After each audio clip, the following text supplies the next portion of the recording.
Imagine being a college student who sees himself as a failure, someone who believes his own life is bad, and who keeps reliving everything that went wrong during his teenage years because of bad choices and impulsive moments. The regret never disappears, and because of that, there is that constant thought of how good it would be to go back in time and change everything. That is exactly how Natsuki's story begins. A college student who for years has carried the weight of a youth he is not proud of. In a random moment, he was watching a romantic movie he had already seen before. Before, he did not understand why someone would watch the same movie several times, already knowing the ending. But now it made sense. He had nothing better to do, so he decided to watch again the movie he had seen 7 years ago. That brought a strong feeling of nostalgia, since there were many things in that story that he wished he had experienced in real life. While watching, he commented on how the protagonist had the chance to go back in time to win over the girl he liked. It was a very well-known movie, and even though it was just fiction, it ended up making Natsuki reflect. If someone knew what would happen in the future, they could make better decisions and maybe build a perfect life. However, he knew that this only existed in movies, and that, in reality, it was not possible to change the past. For a long time, he tried not to think about it. But deep down, he knew that his life was nothing like what he wanted. He clearly remembered the moment when everything started to go wrong, and that happened in the first year of high school. A classmate even apologized, saying that he could not help him anymore because he was annoying. From that moment on, Natsuki ended up alone. He had tried to be more sociable, but everything went wrong in the worst possible way. If he had to summarize his high school years, he would say they were faded and colorless. Those memories kept bothering him. But over time, he learned from his mistakes. Already in college, he gave up trying to be extroverted and started living more discreetly, avoiding drawing attention so as not to have problems. He managed to get the resources needed to continue studying and planned to graduate and secure a job in an infrastructure company. Everything seemed to be heading toward a normal life, with a normal graduation, a stable job, and a predictable routine. He believed he could be happy like that, but he knew that the regret from his teenage years would always follow him. He never had the lively youth he wanted, and knew he would not have another chance. There was also something else that bothered him. He remembered when he confessed to the girl he liked and ended up being gently rejected. Even after so much time, he still thought about her. At one point, he even searched for her name to see how her life was going, but gave up, realizing that it would not change anything. He recognized that it was normal to regret not having lived his teenage years the way he wanted. But even so, he could not leave it behind. Looking up at the sky, he made a silent wish, hoping that if there were any chance, he would like to rebuild his life. The next day, something strange happened. Natsuki woke up and, for some reason, his glasses fell off the bed. When he looked at himself in the mirror, he noticed that he looked younger. Confused, he tried to understand what was happening. Soon, his sister appeared, asking if he was okay, since she heard the noise of the fall. Seeing her wearing a high school uniform, he became even more confused, because she should have been in college. Without understanding the situation, he remembered the wish he had made the night before, and began to consider that maybe he had been given a new chance. To confirm, he asked what year it was, and his sister replied that it was 2014. At that moment, everything made sense. He had gone back years into the past, right after finishing middle school. He even pinched himself to make sure he was not dreaming. But everything felt real. His sister became worried about his strange behavior, but he said he was fine. Even so, he was fine anyway. She suggested that he rest a bit, leaving him alone. Natsuki began to analyze everything calmly, trying to understand if that was really time travel, like in anime. Still thinking it might be a dream, he decided to sleep again to see if he would wake up in his original reality. However, hours later, he was woken up by his mother, who congratulated him on his graduation and apologized for not being able to attend because of work. Realizing that everything was still the same, he finally accepted that it was real. There was no point in wasting time trying to understand how it happened. He had always wished for this opportunity, and now he needed to take advantage of it. This time, he wanted to truly live his adolescence, and would do everything possible to avoid repeating the same mistakes. He had just finished middle school, and would soon start high school, precisely the period when his life had fallen apart. Because of that, he knew he needed to change. The next day, he began putting into practice a transformation plan, starting with his physical condition, since he was overweight. For years, he had thought about everything he could have done differently, and now he had those ideas very clear in his mind. For him, improving his appearance was essential, and might even have influenced the rejection he suffered in the past. There was about a month left before classes started. So, he decided to train every day without failing. Before, he would have made many excuses to quit.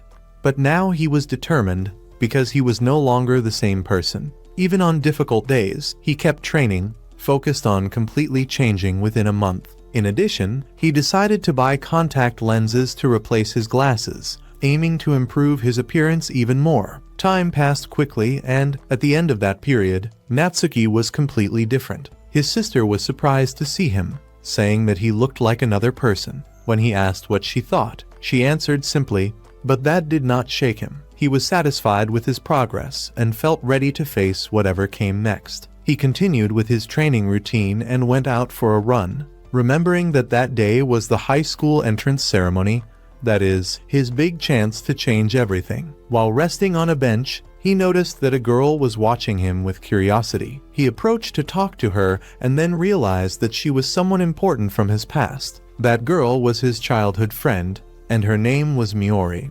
They had studied together since kindergarten, and Miori had always been by his side as a friend. Even back when Natsuki was an overweight otaku, she never distanced herself. The last time they met was at the graduation ceremony, when he still had the same appearance as before. Now, seeing him different, Miori is clearly surprised and cannot stop staring at him. She comments that he has changed a lot, and Natsuki explains that, since he had free time, he decided to train. In truth, he had been dedicating himself a lot. Miori says it was a great effort and asks if he wanted to make an impression right on the first day of high school.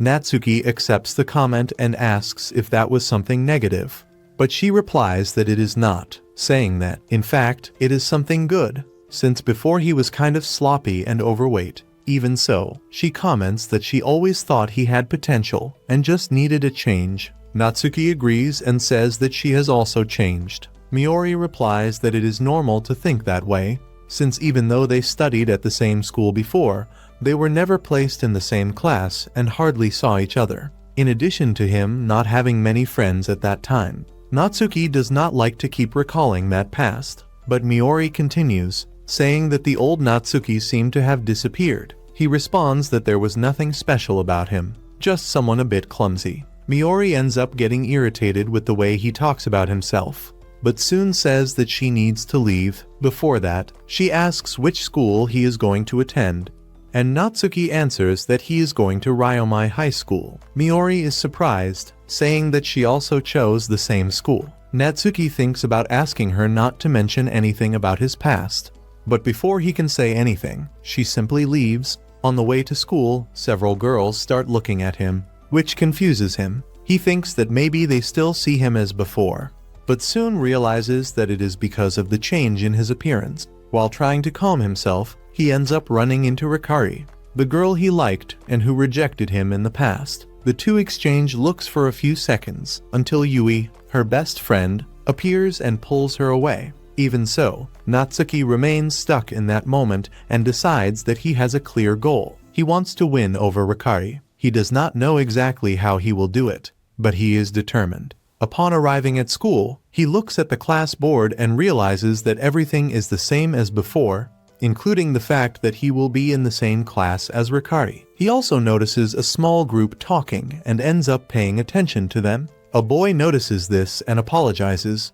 thinking that they were bothering him. Natsuki replies that they were not and says that he just thought they seemed close. The boy confirms and explains that they studied together before. They begin to introduce themselves. The boy is named Haita, the girl is Sakura, and the other is Takuya. Natsuki remembers them, especially Takuya, who had moved away in his previous life. Haita comments on Natsuki's physique and asks if he practices any sport, and he replies that he just trains a bit. Sakura, curious, comments on that and even touches his arm, saying that it feels firm. Over time, they end up getting closer and go to class together. At one point, Sakura looks at Rikari and comments that she is very beautiful, saying that up close she is even more impressive. Rikari gets embarrassed by the compliments, while Sakura exaggerates, saying that she wishes that beauty belonged only to her. Riita tells her to calm down, saying that she is exaggerating. Yui agrees that Rikari is very beautiful and comments that she is one of the most popular girls in the school.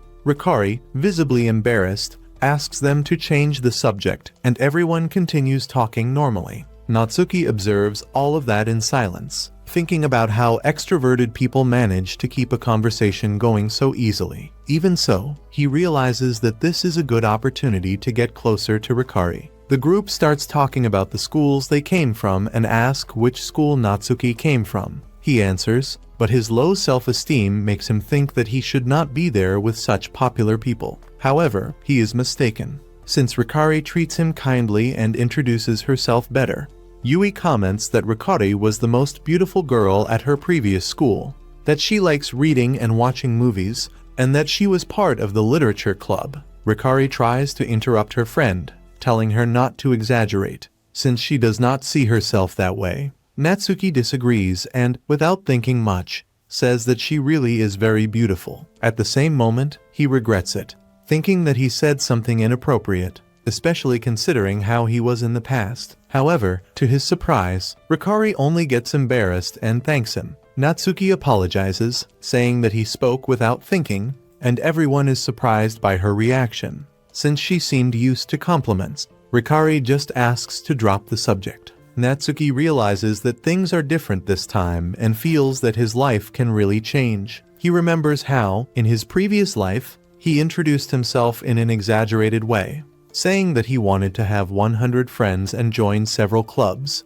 something that he now sees as embarrassing. Now he knows that he needs to act differently. After classes, the group decides to visit some clubs. First, they stop by the literature club, but Rikari's presence ends up making everyone a bit nervous. Then, they go to the soccer club, where some players recognize Haida and invite him to join, but he is still unsure. Finally, they go to the basketball club. Sakura gets very excited, showing interest. Rikari comments that she seems to like it a lot, and Sakura misunderstands, thinking it is because of her height, saying that she is still growing and will develop more. Rikari tries to explain, but Sakura continues confident. At that moment, a player from the team recognizes Takuya and calls him to train with them, starting a new stage for everyone. Miori appears at that moment and greets Natsuki naturally. She notices that he is already with new friends and shows that she is happy about it. But Natsuki, a bit nervous, practically begs her not to say anything about his past as an overweight otaku. Miori just replies that, looking at him now, that does not even seem important anymore.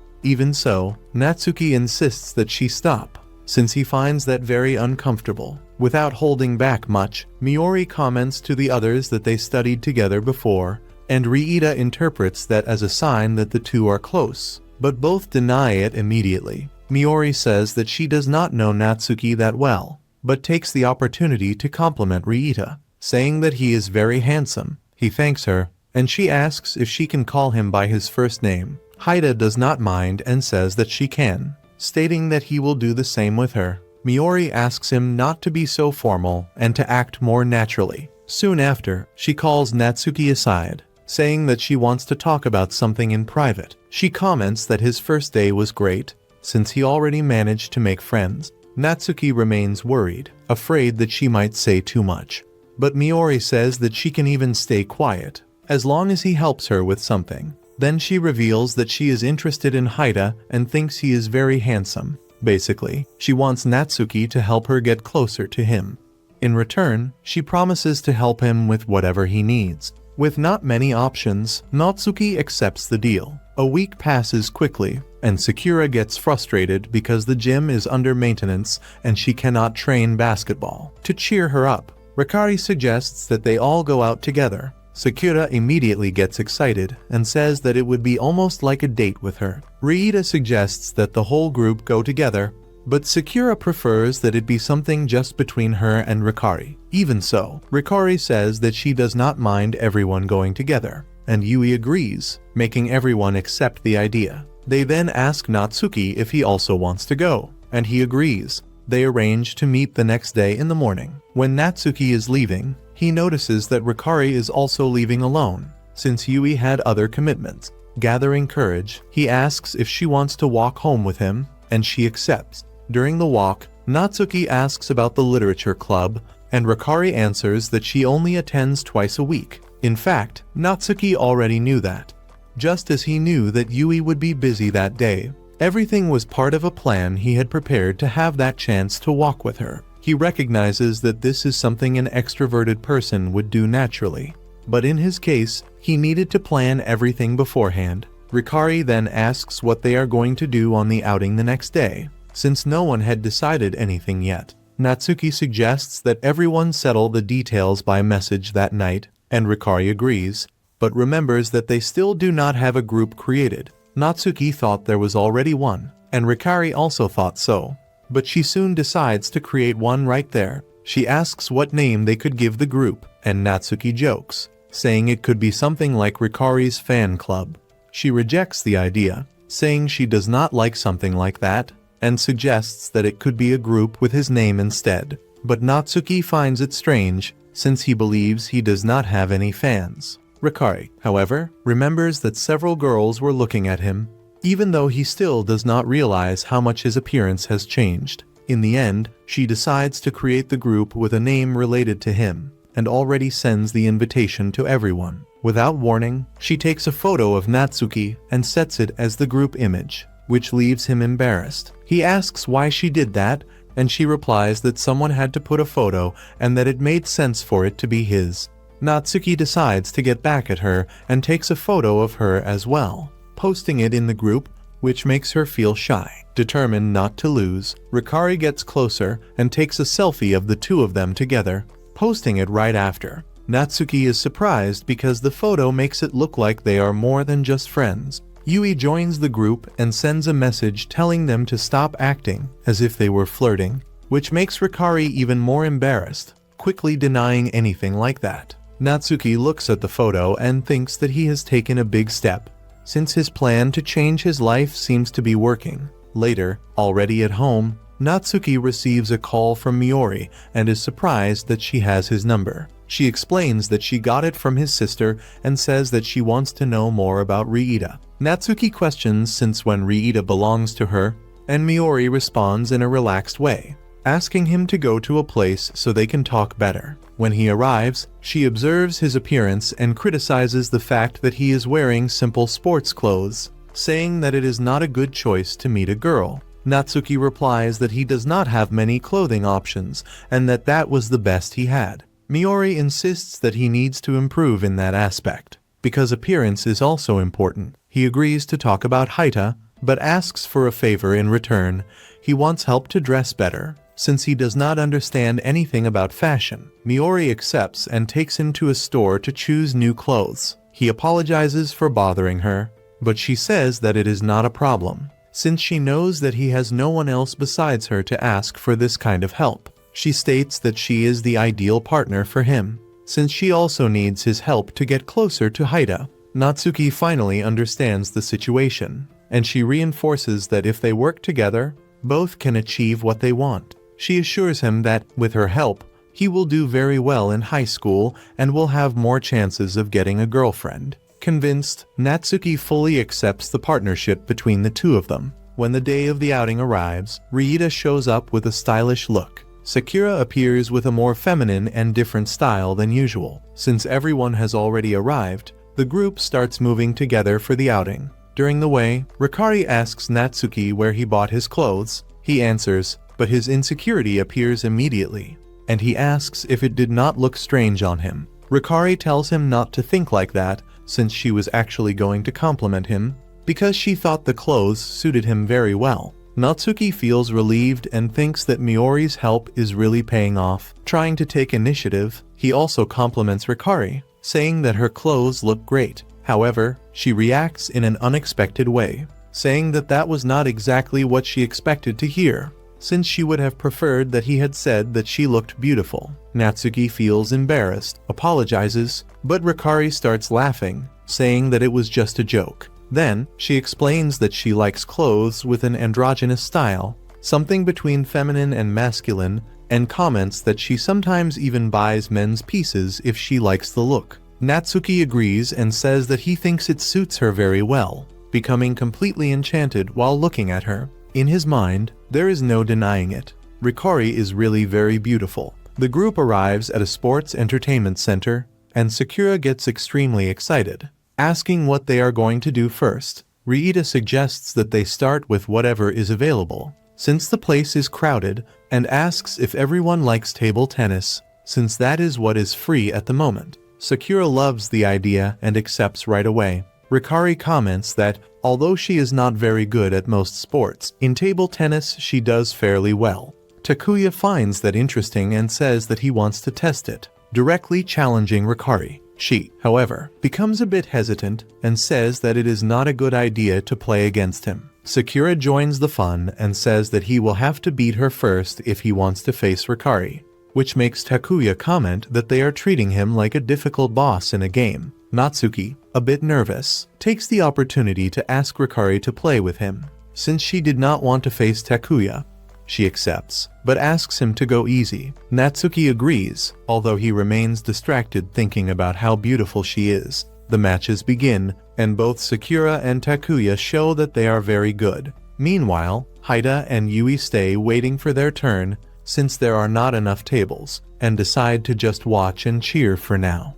Riita suggests that they make some kind of tournament, which makes everything more interesting. Sakura loves the idea, and the match between her and Takuya becomes more and more intense. Meanwhile, Natsuki plays against Rikari, but soon realizes that she is not doing as well as she said. She starts making many mistakes and admits that it has been a long time since she played, so she is rusty. Even so, Natsuki notices that she did not even come close to hitting some plays. They try once more, but Rikari continues to struggle, saying that that is definitely not her day. Yui approaches and jokes, telling her to stop pretending as if she were hiding something. Natsuki says that he realized that on his own, which surprises Rikari, who gets embarrassed and says that she was not lying, just that she is better at that sport than at others. Yui comments that her coordination does not help much, and that is why she is doing poorly. Even so, Rikari says that she does not see a problem with that, because she likes those activities even if she is not good at them. She gets a bit annoyed with the comments, but Natsuki just laughs and thinks that, even like that, she is still very cute. After that, they keep playing, but Rikari does not improve much. At another table, Riita faces Yui and ends up winning easily. Sakura also plays against Takuya, but ends up losing. Then, Natsuki faces Haida, who wins the match, leading the final to be between him and Takuya.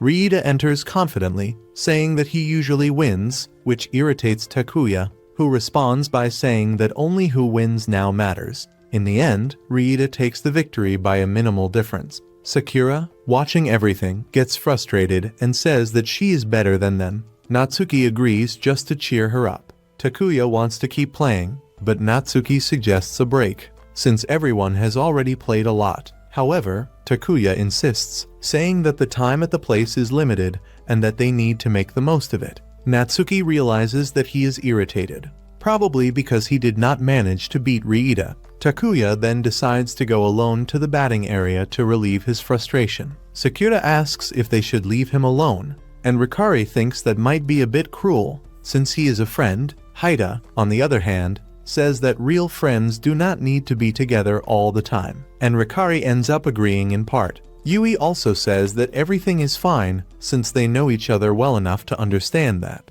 Natsuki observes everything in silence, thinking that he never had a relationship like that outside his family. Even so, he believes that there is still a path until everyone there truly becomes close. Haida notices that Natsuki is thoughtful, but does not comment on it. After that, the group decides to go eat something. Sakura proposes a toast for them starting high school together. Riita asks if that was the reason for the outing, and Sakura replies that it was not, but that it proves that now they are friends. Rikari asks how she can say that without feeling embarrassed, and Sakura responds by asking if there is anything wrong with that. Rikari admits there is not and says that she even finds it cute, Yui also agrees, saying that Rikari is cute when she reacts like that, which makes her even more embarrassed. During the conversation, Riita comments to Natsuki that he was impressed by him, since even without being in a sports club, he managed to keep up with their pace. Sakura agrees and says that now she understands why his body is so firm. Takuya also praises his skills and asks why he did not join any club. Natsuki replies that he was thinking about working as soon as high school started. Since his family does not have good financial conditions, he understands that he has never worked before. Then, Riita comments that jobs in restaurants and supermarkets are usually the most common options for those who are starting out. Sakura adds that karaoke bars and fast food chains are also good alternatives. Natsuki replies that he had already thought exactly about those places. At that moment, Yui asks if he would like to know the place where she works, which surprises everyone, since no one knew about it until then, not even Rikari. Yui explains that she works at a cafe that is nearby, and is a bit surprised by the other's reaction, but understands since she had never talked about it before. She says that the place is called Café Mares and that the desserts there are very well known. Sakura comments that she has heard about it and has even visited the place, praising it a lot. Yui says that the salary is good and that the environment is pleasant. Natsuki becomes interested and says that he intends to visit the place soon to see if he can get a job there. Rikari, on the other hand, feels a bit uncomfortable, finding it strange that her best friend never told her that before. Natsuki ends up mentioning something that she did not know, which increases her suspicion even more. She says that there is something wrong with that, and Natsuki thinks that maybe she believes Yui hid it because of him. Yui tries to calm the situation, saying that she was going to tell at some point and that she only mentioned it now by coincidence, since Natsuki was looking for a job. Hearing that, Natsuki realizes that he was overthinking, and even came to imagine that Yui might have some interest in him, which makes him a bit embarrassed. To clear his head, he goes to get a drink. While he is alone, Riita approaches and takes the opportunity to ask a direct question. He wants to know if Natsuki does not like Takuya. The question catches Natsuki off guard, since he never expected someone to notice something like that. Riita, seeing that he takes time to answer, says that he just confirmed what he already suspected.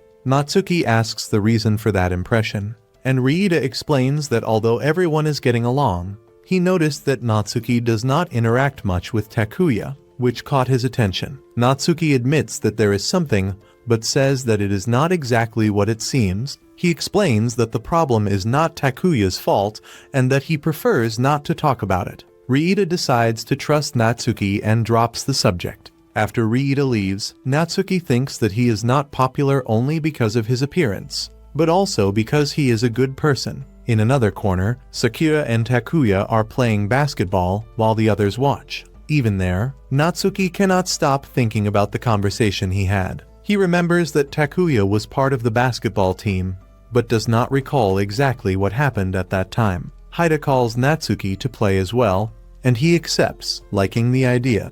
He comments that he has always liked basketball, even when he was not in good shape, and that he continued playing over the years, even in college. It had been 7 years of practice, and, although he had not played since returning to the past, his experience was still there. When he gets the ball, he quickly shows his skill, making a perfect shot. Everyone is impressed, since he does not seem like a beginner. Yui and Rikari comment that he is really good. Natsuki realizes that his new physical condition has also improved his performance and feels his body lighter and more agile. He continues making several baskets, surprising everyone and even himself. Sakura gets excited and says that he should join the team. Riita agrees and says that he has a lot of talent. Natsuki, however, tries to remain humble and says that he is not all that. Sakura insists, saying that it would be amazing to have him on the team, but he replies that he has never played in a team and does not think it would be a good idea. To avoid suspicion, he makes up that he plays on a court near his house, which would explain his skill. Sakura keeps insisting, so she decides to ask Takuya's opinion. He becomes serious for a moment, which confuses everyone, but soon says that he is just impressed with Natsuki's level. Even so, Sakura continues trying to convince him. Natsuki remembers that he needs to work, and she replies that he would be wasting talent. At that moment, Takuya proposes a direct challenge, a duel between the two to see who is really better, where whoever scores 3 points first wins. Natsuki remembers the conversation with Haida and realizes that this might be the chance to face his discomfort with Takuya. He decides to accept the challenge, determined not to run away anymore. With everyone watching and cheering, the game begins. Natsuki knows that Rikari is watching and wants to take advantage of that to impress her. He remembers Takuya's playing style, since he used to observe him in the past, and uses that to his advantage. With some well-executed dribbles, he manages to score the first point. Takuya seems surprised, unable to fully keep up with the movements. Rikari is clearly impressed. Now on defense, Natsuki manages to predict Takuya's movements and stop his plays. Since he knows his patterns, Takuya starts playing more seriously, but Natsuki does not back down, determined to give his best in that confrontation. However, Natsuki comments that it was too simple, since he spent 3 years closely following the way Takuya played. Even so, he does not understand how he managed to predict his movements. Natsuki answers that it was pure instinct, although he recognizes that the situation favored him a lot, since this version of Takuya is still in the first year and has much to improve. He adds that if he were facing the third-year Takuya, he would probably have more difficulties. But that is not the case now, and because of that, he can trick his opponent easily and scores the second point. He states that he does not have natural talent, but his 7 years of experience make a big difference. Takuya realizes that he needs to take it seriously, since he is only 1 point away from defeat. Then, he increases his speed to try to get past Natsuki. At first, Natsuki underestimates the move and believes that everything was already under control. Rikari watches attentively, and that makes Natsuki feel that he absolutely cannot lose under any circumstances. He wants to win to impress her, but he also remembers that he has always wanted to surpass Takuya. At the same time, he admits that he admires Takuya very much, recalling that, in the past, he used to defend him when everyone judged him negatively. He acknowledges that he only managed to remain on the basketball team because of him, even going so far as to become captain and a standout of the team, since Takuya never allowed anyone to speak badly about him. Natsuki knows that his adolescence had difficult moments, but he also understands that things improved thanks to Takuya and feels gratitude for everything that he did.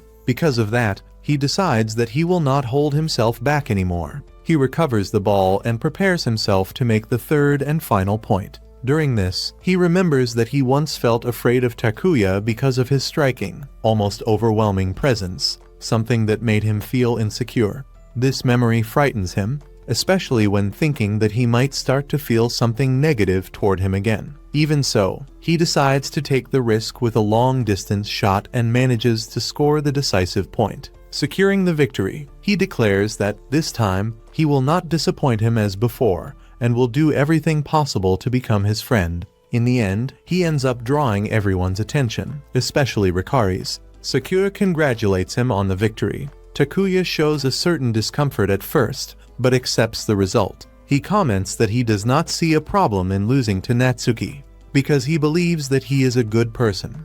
Haibara starts working at the cafe and quickly stands out in the kitchen, surprising the manager for learning so fast, even though it is his first job, although he already had previous experience. His friends show up at the place to see him, which ends up causing a bit of trouble, but they spend some time together, take photos, and Haibara even prepares a dinner that impresses everyone. With the arrival of exams, the group realizes the difficulty of the tests and decides to focus on studying. Haibara naturally takes on the role of helping the others, explaining the material, especially to Yuta, who has more difficulty. During this time, a certain closeness arises between them, although they deny any involvement beyond friendship. In the following days, he continues helping everyone, reinforcing his dedication to his friends. Amid the conversations, questions about feelings come up, and Haibara admits that he likes Hikari, while the others avoid exposing themselves clearly.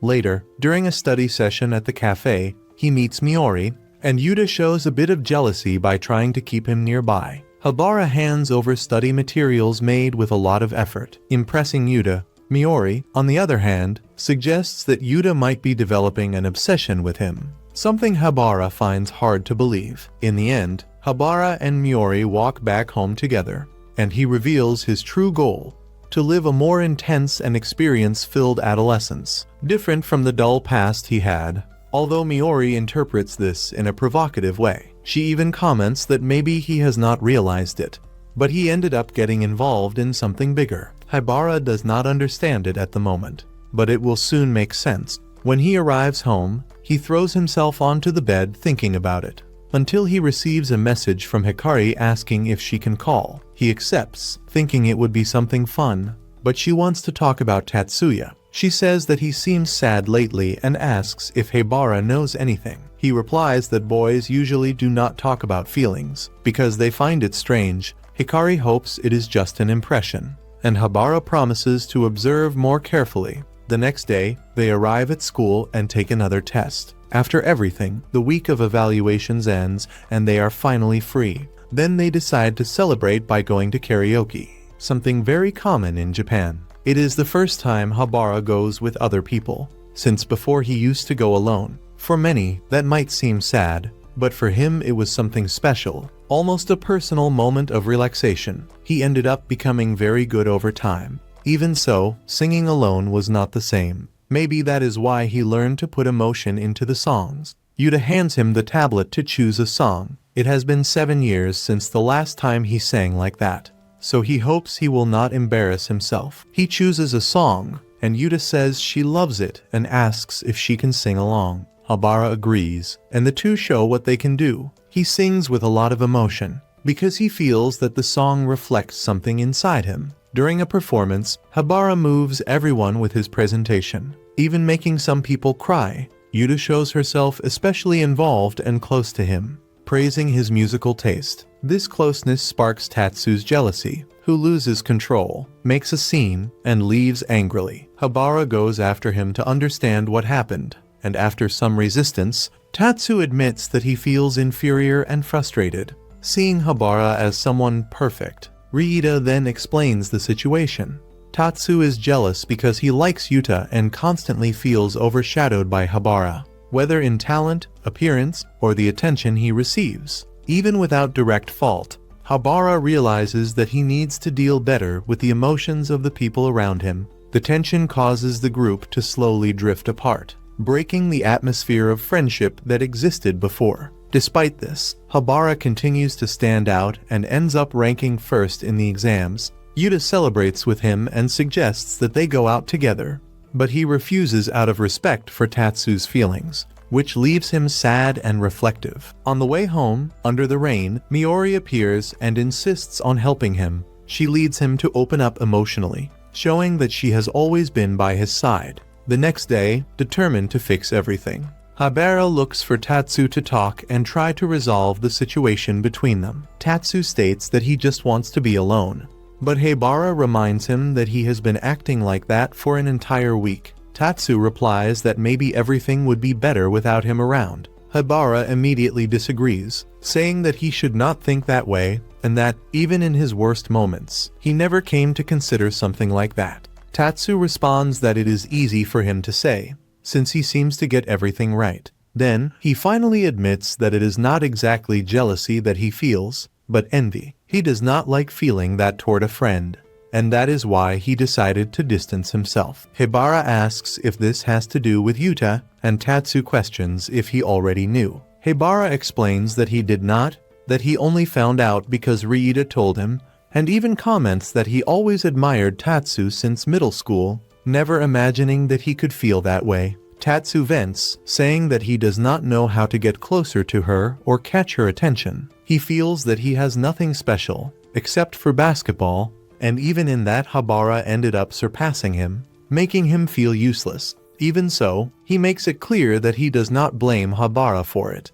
Haibara replies that it really is not his fault, and that he just wanted to understand what was happening. He remembers that, the day before, he told everything to Miori, and ended up being called an idiot while getting hit with a pillow. He thought that meant it was his fault, but Miori made it clear that it was not. For her, the problem lay in Tatsu's insecurities, which were bothered by the way Haibara interacted with other people. Even so, Haibara insists that he might bear some responsibility, but Miori does not accept that idea and says he is overcomplicating something that is not his fault. She advises him to stop blaming himself and go resolve things directly. Back in the present, Haibara takes control of the conversation and tells Tatsu that he is also wrong for being stuck in those comparisons. Tatsu insists that he sees him as someone perfect, but Haibara denies it, stating that no one is like that. He explains that he puts in a lot of effort to maintain that image, especially now that he has started high school, which puts a lot of pressure on him. On the outside, he may seem confident, but inside he is full of anxiety. Tatsu finds it hard to believe, so Haibara decides to prove it. He says that, before all of this, he had a very different and not admirable past. Haibara's words end up reaching Tatsu, who decides to come back, but says he does not intend to reveal everything. At that moment, the door suddenly opens and the rest of the group appears. Riita explains that he tried to stop them from listening to the conversation, but could not. Since everyone has already heard everything, there is no longer a way to avoid the situation. Yuta approaches Tatsu and apologizes, but makes it clear that she sees him only as a friend. The sincerity is direct and ends up shaking Tatsu. Yuta still tries to explain further, but Riita interrupts her to avoid making the situation worse. The other girls comment that everything turned into a bigger drama than it needed to be, and even joke that both the confession and Haibara's revelation were too intense. They ask if they should pretend they did not hear anything, but Haibara says it does not matter, since one day he would end up telling everything anyway. Then they ask to see his old photo, which creates even more embarrassment. Tatsu complains about being exposed, but Haibara reminds him that he did not want that either, and that he tried to talk in an isolated place precisely to avoid it. Riita ends the discussion, reminding everyone that they should be in class. Before leaving, Tatsu tells Yuta not to forget him, stating that he will still win her over, surprising everyone. Later, during a moment with Miori, Haibara comments that he fears that people might discover who he really is. Miori holds his hand and says that she likes him, both for the effort he makes and for who he truly is now. Haibara thanks her, but makes it clear that he sees her as a childhood friend. After everything is resolved, he admits that he owes her a favor. The next day, already at the cafe, the shift is almost over. Ueno recognizes a song playing and comments about it. Haibara is surprised to know that she understands the subject, but she explains that she studies classical music and has been playing the piano for years. He asks her to let him know when she is going to perform someday. At that moment, Miori appears, still tired from practice, and decides to wait in silence until he finishes, thinking about going home together afterward. Ueno, not missing the chance, asks if Haibara is interested in her. He quickly replies that he is not, saying that he sees her like a sister. But Ueno does not quite believe it and comments that, by her behavior, she seems more like someone waiting for her boyfriend so they can leave together. When they finally leave, Haibara asks why she took so long, since practice usually ends earlier. Miori explains that she decided to stay longer training together with Yuta. Haibara, in a somewhat strict tone, comments that he does not think it is right for her to be out on the streets so late, as if he were scolding her. Miori does not let it slide and pulls his ear, saying that he is talking nonsense and that, instead of complaining, he should thank her for being there keeping him company. According to her, this even helps him get used to being around pretty girls. In a somewhat playful tone, but with a serious undertone, she makes it clear that he should not create expectations or fall in love, since she is already interested in Riita. Later, inside the train, Miori comments that now that the atmosphere in the group is calmer, she wants to suggest a double date. The idea would be for her to go out with Riita, while Haibara would go with Hikari. He is clearly uncomfortable and refuses at first, but Miori insists and teases him a little, saying that he needs to stop running away. She also argues that, if everything goes well, everyone can end up benefiting, being with the ones they truly like. In the end, Haibara accepts, also because he feels that he owes her for the recent help. The next day, in the library, he takes the opportunity to talk to Hikari, using as an excuse the search for a book similar to one she had recommended before. The conversation flows well, and he realizes it is a good opportunity. Then he mentions that the book Detective Hero will get a movie adaptation that weekend. Hikari immediately gets excited and says she really wants to watch it, taking advantage of the moment. Haibara gathers courage and invites her. She accepts without problems, but there is a slight hesitation that makes Haibara feel insecure.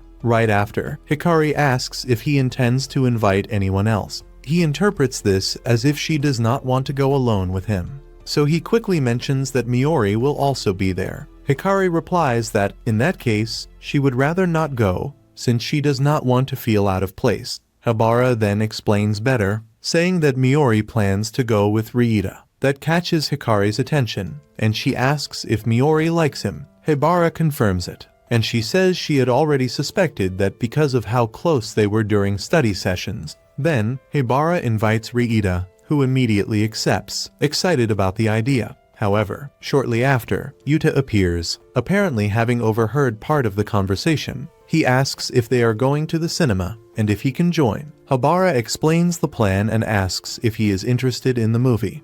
Yuta replies that he does not find the movie that interesting, but still wants to go, even hinting that he could dress up in a special way to attract attention. Haibara, trying to avoid complications, laughs and says that maybe it is better for him not to go, and that they will tell him how it went afterward. Yuta gets a bit upset, but tries to hide it, suggesting that at least they could go out afterward. Not wanting to make things worse, Haibara agrees, saying that he enjoys spending time with him. Yuta leaves satisfied, while Haibara realizes that he does not know how to handle this kind of situation very well, especially because it is the first time he feels something like this for someone. On the way to the meeting, he tells everything to Miori, who reacts in a direct and even somewhat provocative way, saying that he should simply allow himself to live these experiences. Haibara disagrees, saying that it would not be right, but Miori counters by saying that he is overcomplicating something simple.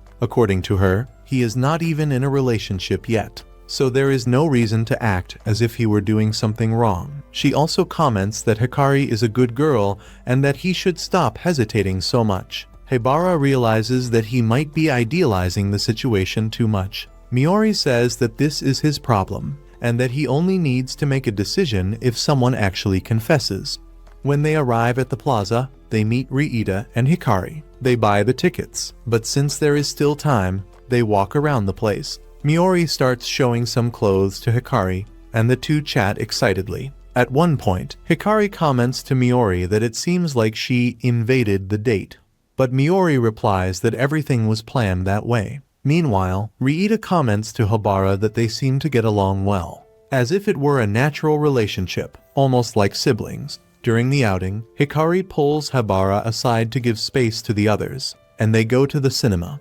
Afterward, at the restaurant, the atmosphere becomes a bit awkward, especially because Riita and Miori act in a hurry. The situation gets worse when classmates from the Min Girls group confront Miori for missing practices, leaving her clearly shaken, although she tries to hide it. At the end of the outing, Riita asks Haibara to take care of Miori since she is not feeling well. On the way back, she shows frustration because the day did not turn out as she had imagined, but Haibara tries to reassure her. Days later, he goes to watch her practice and notices her talent, but also observes her individualistic attitude. After the game, Miori scolds him for getting involved, showing that she is dealing with everything on her own. Yuta explains that she is facing conflicts on the team for having been chosen as a starter, and for not integrating well with the others. Tatsu shows concern and even considers confronting whoever is causing the problems. Later, Haibara reflects and realizes that Miori does not trust the team, since she does not pass the ball.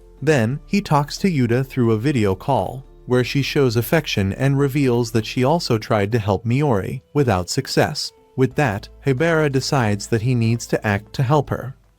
The next day, Natsuki shows up to pick Miori up and accompanies her to the court, where Yuta was already waiting for the two of them. As soon as they arrive, Natsuki explains that Yuta will be the referee for the match. The two of them would have a one-on-one game right there. Miori immediately complains, telling him to stop acting like an idiot, since he had never played before and had absolutely no chance of defeating her. Natsuki replies that she was only talking like that because, deep down, she was nervous. The comment irritates her so much that she says she is going to make him swallow those words. Then Natsuki decides to raise the stakes even more. However, if he wins, she will have to say everything she truly thinks without hiding anything. Miori accepts immediately, completely convinced that there was no possible way he could beat her. After all, he clearly was not the protagonist of some miraculous story. But, to her complete shock, Natsuki actually manages to defeat her. Now, with no way out, she would have to accept his help. Even so, Miori still does not understand why he insists so much on getting involved in her problems. Natsuki answers that he wants to help her because she also helps him. Miori remembers that she really had promised to help him with that crazy childish plan of his. Natsuki then says that he can repay her in the same way. To him, that is what friends do for each other. Yuta also agrees and says she feels exactly the same way. She says that she wants to support Miori because they are best friends and because asking for help does not turn anyone into a weak person. Miori, however, argues back by saying that she actually is weak. According to her, the only thing she really knows how to do is pretend otherwise. Natsuki then tells her that she does not need to keep pretending to be tough around him. Right after that, he hugs her and tells her to stop acting in such a submissive way. Miori replies that she is not being submissive at all. She is simply going through a difficult moment. The hug ends up lasting longer than it should have, mainly because that was the first time Natsuki had ever hugged a girl and he simply did not know what the right moment to pull away was. In the end, Miori pushes him away and says that is enough of that, reminding him that they still need to deliver the object to Yuta. Yuta, on the other hand, does not find the scene funny at all and starts making a huge fuss at Natsuki. After that, Miori asks Natsuki to never abandon her again like what happened back in middle school. She explains that she did not stop talking to him because he was fat and ugly. In reality, she asked him to stay away precisely because he was fat and ugly. The explanation sounds so strange that even she herself does not seem sure whether she managed to express it properly. Natsuki apologizes for everything that happened and comments that he eventually woke up to reality and lost weight, but he quickly cuts the topic short, saying that there has already been enough useless conversation and that now they need to focus on Miori's real problem. She then begins explaining how everything happened. When she joined the team, she was extremely happy because she finally felt that her skills were being recognized. Little by little, she started seeing herself as the main star. During practice, she would humiliate her teammates over their mistakes and treated their failures as something ridiculous. However, 2 weeks earlier, she ended up forgetting an item in the locker room and had to go back to get it. That was when she overheard some girls from the team talking badly about her behind her back. They were saying that Miori was acting like an idiot, that popularity had gone to her head, and that she acted as if she were superior to everyone else, like the others were trash just because she was good at playing. The situation shook her far more than she wanted to admit. She believed she would be able to ignore those criticisms, but during the next practice, she realized that she could no longer pass the ball to anyone. So she decided to handle everything herself and score points without depending on the rest of the team. After that, her teammates started complaining that Miori never passed the ball and was not playing together with the group. That was exactly when the situation truly began falling apart. She stopped showing up to optional practices, and from that moment on, everything only got even worse. Just like before, Natsuki says that the situation is not entirely bad. Now they already know exactly what the problem is. She cannot trust people enough to pass them the ball. Then he throws a ball toward her and starts passing it back and forth. Not long after, Yuta joins in as well. Even so, Miori still has difficulty passing the ball, which feels strange since earlier she had no problem at all doing it with Atsu. Yuta reminds her that she is on her side and that nobody there intends to hurt her. So the three of them continue practicing passes until they are completely exhausted. Little by little, Miori starts recovering some of the trust she used to have in other people. The next step would be managing to pass the ball to the older girls on the team. Even though she wants to improve, she admits that she is still afraid. All she wants is to become stronger, but she thinks it is impossible to trust people who talk badly about her behind her back. Natsuki then remembers the time when he suffered because of his weight and how the teammates on his own team also used to talk badly about him. Thinking about that, he realizes there were words he wishes he had heard back then. So he promises that he will support her, but asks that, in return, she try not to be so harsh with him. Complaints, scolding, or suggestions. He says he will accept anything that comes from her. Miori sincerely thanks him for that. Meanwhile, Yuta gets irritated once again because she feels like she ended up being left out of the conversation. The two of them quickly say that they also really need her help, although it becomes pretty obvious that they are only saying that so she will not feel sad. Even so, Natsuki insists quite a lot, and in the end she gives in, especially after he reminds her that Miori is her best friend. Miori immediately reacts in surprise, asking since when the two of them had become best friends, as if she still had not realized just how close the two of them already were. Later that same night, Miori sends Natsuki a message saying that practice had gone really well and that she had finally managed to pass the ball to someone. The problem was that the someone she passed it to was only the referee. Even so, Natsuki replies that it still counts as a beginning. At that exact moment, someone knocks on the door of his house. To his surprise, it is Miori herself. She asks him if they can talk outside so his little sister will not overhear anything. Of course, his sister immediately starts assuming that the two of them are secretly dating. Natsuki complains about her walking around alone so late at night and says that he will walk her back home while listening to whatever she wanted to say. Then Miori invites him to watch her game the following day, even if it is only for a few minutes.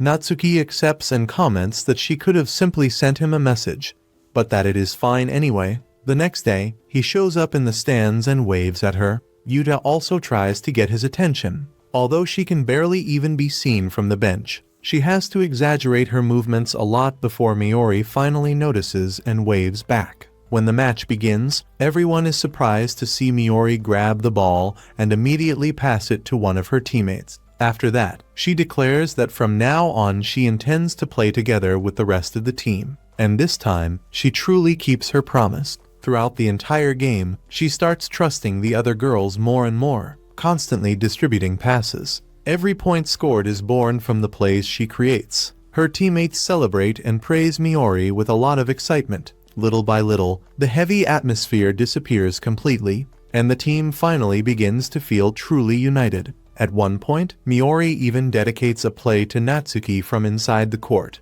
and he responds by applauding from the stands. However, after watching everything for a while, Natsuki realizes that she no longer needs him there worrying about her all the time. Miori had finally managed to overcome the thing that had been holding her back, so he decides to leave before the game ends. Yuta gets a little upset because he left without even saying goodbye. Even so, the story soon gives the two of them another chance to meet. Later on, we see Natsuki waiting outside a festival. Not long afterward, Yuta appears wearing a yukata and ready to spend the night together with him. She reminds him that, a few days earlier, she had invited several friends to go to the festival together. Tatsuki had said that he would go, but after practice Ino commented that she preferred not to participate because she felt uncomfortable around large crowds. Riita also turned down the invitation, while Jalori explained that she already had plans with her family. That left Yuta feeling a little disappointed, since she had planned on going together with someone. So, the following day, she decided to gather her courage and directly ask Natsuki if he wanted to go with her, practically inviting him on a date. He accepted without any problems, and that is how the two of them ended up spending that night together at the festival. Yuta quickly took the lead and began guiding him through the different stalls. At one point, she asked if he liked seeing her wearing a yukata and confessed that she had chosen that outfit specifically for that occasion. Natsuki replied that she looked very beautiful and elegant, which obviously made Yuta even more nervous and embarrassed. The two of them decided to buy cotton candy first. However, while they were walking, Yuta noticed that Natsuki could not stop looking at her, and that caused her face to become completely flustered and red. Yuta asks Natsuki to stop staring at her like that because it makes her extremely nervous. However, right afterward, She herself admits that she also wants him to keep looking. Since she spent quite a long time trying to look pretty for that night, Natsuki becomes completely lost, unable to understand what he was supposed to do or what kind of reaction she actually wanted from him. Even confused, he simply keeps walking beside her while they continue exploring the festival. After wandering around the illuminated stalls for a little while longer, the two of them begin searching for something to eat. At that moment, Natsuki remembers that Yuta's family was working at a food stall in the festival and suggests that they stop by to take a look. But Yuta immediately rejects the idea. For very obvious reasons, she does not want to appear beside him in front of her entire family during something that clearly looked like a date. So they end up choosing another random stall where they can eat peacefully. After buying their food, the two sit together on a bench away from the crowd and start talking while sharing the snack. At one point, Yuta picks up some food with her own chopsticks and directly offers it to Natsuki. That makes him extremely nervous, even though she tries to act as if it is not a big deal at all. While crossing through the crowd, Yuta discreetly grabs the sleeve of his shirt so she will not accidentally get separated from him in the middle of all the people. Later on, they find a shooting game booth and decide to try playing. Natsuki is overflowing with confidence, believing that all the hours he spent playing video games would finally be useful. However, the instant he picks up the rifle, he realizes that it had absolutely nothing to do with the games he knew. The two of them end up missing almost all of their shots. Even so, through pure luck, Yuta manages to win a small prize. She gives the keychain she won to Natsuki, telling him to keep it as a memory of that night. Natsuki immediately feels guilty because she managed to win while he failed completely, so he insists on buying something for her as well. Yuta tries to say that there is no need, but he keeps insisting anyway. As they begin walking through the festival stalls once again, someone suddenly runs past them and almost crashes into Yuta. Natsuki reacts quickly and pulls her close to him to move her out of the way. With the two of them now extremely close to each other, Yuta quietly comments that, from that distance, he seemed much taller. Natsuki laughs at the observation and replies that she is simply way too small. Yuta immediately protests, saying that she is still going to grow taller. The atmosphere between them completely changes after that. For a few seconds, everything becomes silent and awkward. Natsuki slowly leans in, as if he is seriously thinking about kissing her. However, at the very last second, he remembers Hikari and completely freezes, unable to decide what he should do. Yuta notices his reaction and says that it is fine, that she completely understands the situation. Trying to ease the awkward atmosphere, she suggests that the two of them write wishes on small pieces of paper, since that festival would not have fireworks.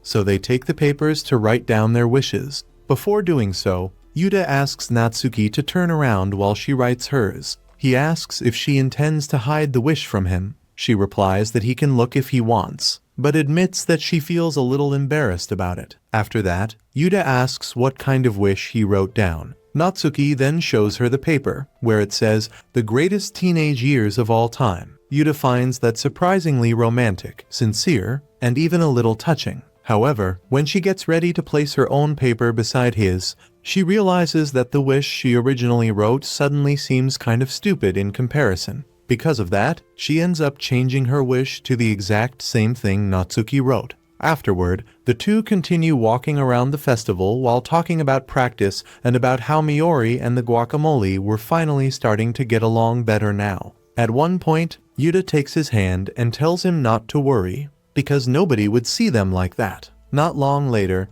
they arrive at her family's shop. Yuta then stops at the entrance and thanks Natsuki for the wonderful night they spent together. Natsuki thanks her for inviting him and says that he also enjoyed it a lot. But right after that, he simply leaves as if it were the most normal thing in the world. No hug, no kiss, nothing even remotely romantic. Not even a slightly bold gesture happened between them. After he leaves, Yuta remains standing there watching for a few seconds. Then we finally discover what the wish she had written before changing her mind actually was. Her real wish had been for Natsuki to eventually fall in love with her. The next day, Natsuki walks into the classroom greeting all of his friends as usual. When he meets Riita, He comments that he knows very well how much Natsuki likes Hikari and that he also understands how sincere she is. Because of that, he always believed Natsuki would never try to deceive someone he didn't genuinely have feelings for. Now, however, he has realized that Natsuki likes Yuta just as much as he likes Hikari. Hearing that, Natsuki quickly asks him not to say those things so loudly. Ryuta simply replies that, in exchange for keeping quiet, he wants to keep having chances with Miori. Shortly afterward, the entire group starts talking about what they plan to do during summer vacation. Yuta comments that she would love to travel with everyone, whether to the mountains or the beach. Natsuki immediately agrees and says he would rather go to the beach as well. The problem is that everyone knows a trip like that is usually expensive, and most of them do not have extra money to spare. So Yuta asks Tatsu if he would like to work temporarily at her family's shop. Ryuta reminds everyone that they still need to decide dates and schedules since many of them have practice and other commitments. Even so, Natsuki thinks the idea of traveling with friends during the summer is amazing. To him, moments like that are one of the most special experiences of adolescence, something he has always wanted to live through. Hikari also comments that she would really like to go to the beach. Later, while talking to one of her friends at work, Natsuki asks if there is any specific reason why Hikari might not be able to join the trip. The girl finds the question strange and asks why he thinks that. Natsuki explains that he noticed Hikari always leaves early whenever the group hangs out together, so he assumed her parents must be very strict about schedules. Her friend confirms this and explains that Hikari's father is extremely strict and also very stubborn. Because of that, it would be difficult to convince him to let his daughter travel and spend the night away with a group that also includes boys. In the end, she says the only way to know for sure is by talking directly to Hikari. Before that, however, she believes the group needs to organize a proper plan first. The scene then shifts to Natsuki in his room, talking to Miori on the phone. She jokes that he only wants to go to the beach to see Yuta and Hikari wearing bikinis.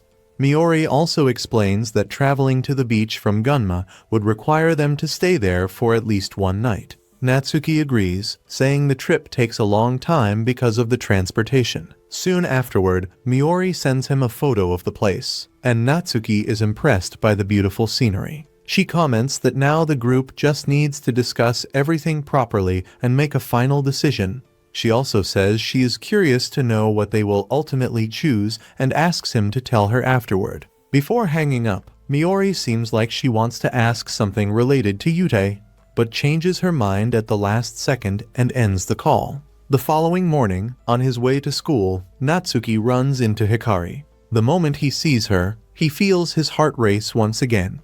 To him, Hikari is the most beautiful girl in the world. During their conversation, she mentions that her grades have improved and reminds him that summer vacation is getting close. Natsuki then remembers the conversation about the trip and how difficult it would be for her to join because of her father. Even so, he mentions that she seemed to really want to go to the beach. Hikari replies that she truly would like to, but believes she probably will not be able to participate. Natsuki asks if her parents completely forbade the trip. Hikari explains that her father is extremely stubborn and that once he decides something, he almost never changes his mind. She ends up apologizing for bringing up the subject again, but Natsuki tells her not to worry so much. Despite that, Hikari says she will try to seriously talk to her father in order to get permission. Then Natsuki asks if she likes the beach that much. She answers that she does, because looking at the vast ocean makes her problems seem very small. Once again, Natsuki realizes just how much he likes her. At first, he fell in love with Hikari's appearance, but now he also admires her kind personality. Even so, he feels there are still many things about Hashimiya that he does not truly know yet. Later, he shows the group the beach he found, and everyone is very impressed with the place, especially because it is the closest beach to Gunma. Yuta immediately says she thinks it is a great idea for them to go there and comments that the trip will certainly be a lot of fun. Natsuki also researched some places for them to stay and suggests renting a cottage. He explains that it would be a vacation house where everyone could stay together during the trip. Some of them ask if that would not be too expensive. But Natsuki replies that he found some very cheap option. On top of that, he already talked with some more outgoing classmates who travel often and got several useful tips. While the group talks excitedly, Hikari ends up feeling sad because she thinks she might not be able to go with them. At that moment, Tatsu asks if it would not be better to invite a few more people on the trip. Yuta suggests inviting Miori and Seri as well. Riita immediately agrees, saying it would be even more fun with more people joining. Shortly afterward, Hikari explains that she still has not been able to convince her parents to let her travel. There is a real possibility that she truly will not be allowed to go. So she apologizes to everyone. Even after hearing that, the entire group shows concern because they feel the trip will not be the same without her. Even so, Hikari promises that she will do everything she can to manage to go to the beach together with all of her friends. During the first week, everything happened without much planning. Natsuki spent his days helping at home, taking care of his sister, and still working part-time. Even though he was tired, he had already gotten used to that busy routine. On one of those days, while sharing food with his sister, he got scolded because he started eating before thanking the cooks. He tried to defend himself by saying he had already thanked them, but nobody paid much attention. Later, at work, Haibara received an unexpected invitation from her friend to accompany her on a shopping trip. She asked for opinions about clothes, but in the end, she decided everything on her own anyway. Natsuki started wondering why he had been invited at all, since he clearly was not helping with anything. In the end, he only bought a plain t-shirt, which became the subject of teasing between them. While they were walking, they ended up running into Ueno together with Hikari's father, Hoshimiya-se. The atmosphere quickly became awkward. The man introduced himself politely, but he seemed to be analyzing Natsuki the entire time. During the conversation, Hikari mentioned the trip to the sea, but accidentally revealed that there would be boys in the group. Her father immediately realized that she had hidden that from him. The situation became even worse when Natsuki discovered who he really was. Se was one of the most important names at Starflat, a giant company in the equipment industry. Natsuki immediately remembered an old job interview where he had been completely crushed by him. Back then, when he said he wanted to work to help the company grow, he received a cold response saying that employees do not join a company to do what they want, but only to follow orders. That memory came rushing back into his mind. After that, Se made it clear that he would not allow the trip. To him, the problem was not Natsuki being there, but the fact that Hikari had lied. According to him, once someone breaks trust, it becomes difficult to believe them again. Hikari tried to respond, but ended up speechless and left. Even so, later on, Se sought Natsuki out alone. He revealed that Hikari truly wanted to go on that trip, and that, despite everything, he wanted to see his daughter happy. During the conversation, he began talking about the past the two of them shared. They had known each other since childhood. Back then, Hikari was isolated at school, barely spoke to anyone, and ended up being seen as a difficult girl. Natsuki also had no friends, although he was more sociable than she was. Even though they were completely different, the two gradually grew close because of the books they liked to read. Over time, Hikari brought Natsuki to visit her home. That was when he realized the pressure she suffered from her family. They constantly told her that she needed to be perfect, sincere, brilliant, and lovable all the time. After that, she changed a lot at school, learning to hide her true feelings behind a smile. Se then directly asked whether Natsuki liked her. Without hesitation, he answered yes and admitted how much he cared about Hikari. The following day, Hikari appeared in front of Natsuki with a forced smile and apologized for what had happened. She explained that she would no longer be able to go to the sea because of her father's decision. Even while trying to act normal, it was obvious that she was disappointed. During their conversation, Natsuki noticed that she was hiding a manuscript. Hikari became embarrassed when he discovered that she had been writing a story. She did not want anyone to read it because she thought it would be embarrassing to show something like that to other people. Even so, Natsuki commented that the text felt like it had been written with him in mind, as though it were an indirect way of expressing feelings and ideas. Hikari was surprised to hear that, but eventually admitted that she had written the story inspired by the love she feels for the sea. She explained that she wanted to create something that would truly satisfy her, and if she succeeded, she even intended to publish it in the future. For the first time, she clearly revealed that she dreamed of becoming a writer. Natsuki sincerely praised her work, saying that reading it had been enjoyable. That made Hikari extremely happy, far more than she was able to show. But shortly afterward, her expression began to fluctuate again. Even while smiling, she seemed burdened inside, as though she were trying to hide something the entire time. Natsuki noticed the change immediately and commented that her emotions seemed unstable. Not long after, when she received a phone call, Hikari revealed that she had left home, and at that moment, judging by the way she spoke, it seemed like she no longer knew where to go or what to do from that point on. After running away from there, Natsuki finally catches up with the girl to talk to her. As soon as the two begin talking, Hoshimiya apologizes for the sudden way he ended up getting involved in that situation. She explains that she had a serious argument with her father, and, because of that, decided to leave home. Natsuki calmly listens to everything, shows understanding, and tells her not to worry so much at that moment. Not knowing exactly what to do next, Hoshimiya asks for his opinion, since the trains would soon stop running and she would have nowhere to go.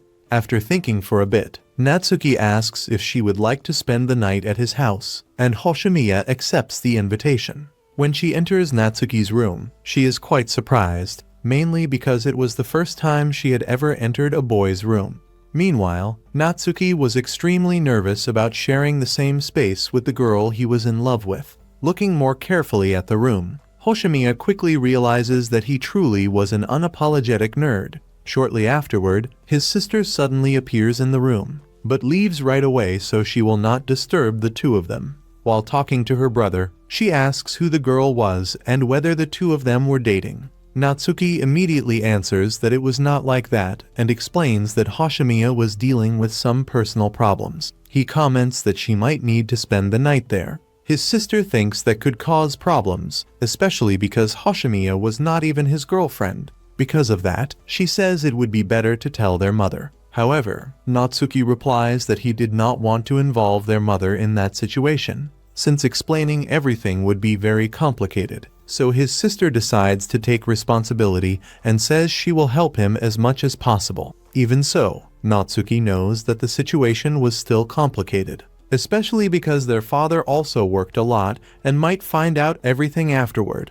His sister comments that she could sleep in the living room because of the noise, but she ends up getting even more embarrassed when imagining the two of them sleeping together in the same room. When Natsuki returns to the room, Hoshimiya shows happiness after learning that he managed to talk to his sister without any problems. Then he decides to get towels and some clothes for her to use. However, Hoshimiya explains that she brought extra clothes because she had originally planned to stay at a hotel before remembering Natsuki. The boy realizes that she truly needed help at that moment and understands that this was exactly why she decided to look for him. Even while nervous, he tries to control his own thoughts, since he wanted to be someone Hoshimiya could truly trust. After using the bathroom, she thanks him for the help. Natsuki asks where she would like to sleep, but Hoshimiya simply replies that she wanted to stay beside him. While they talk, she comments that her father would not stop calling her cell phone. Even so, she told her mother that she was at a friend's house, so she did not need to worry too much.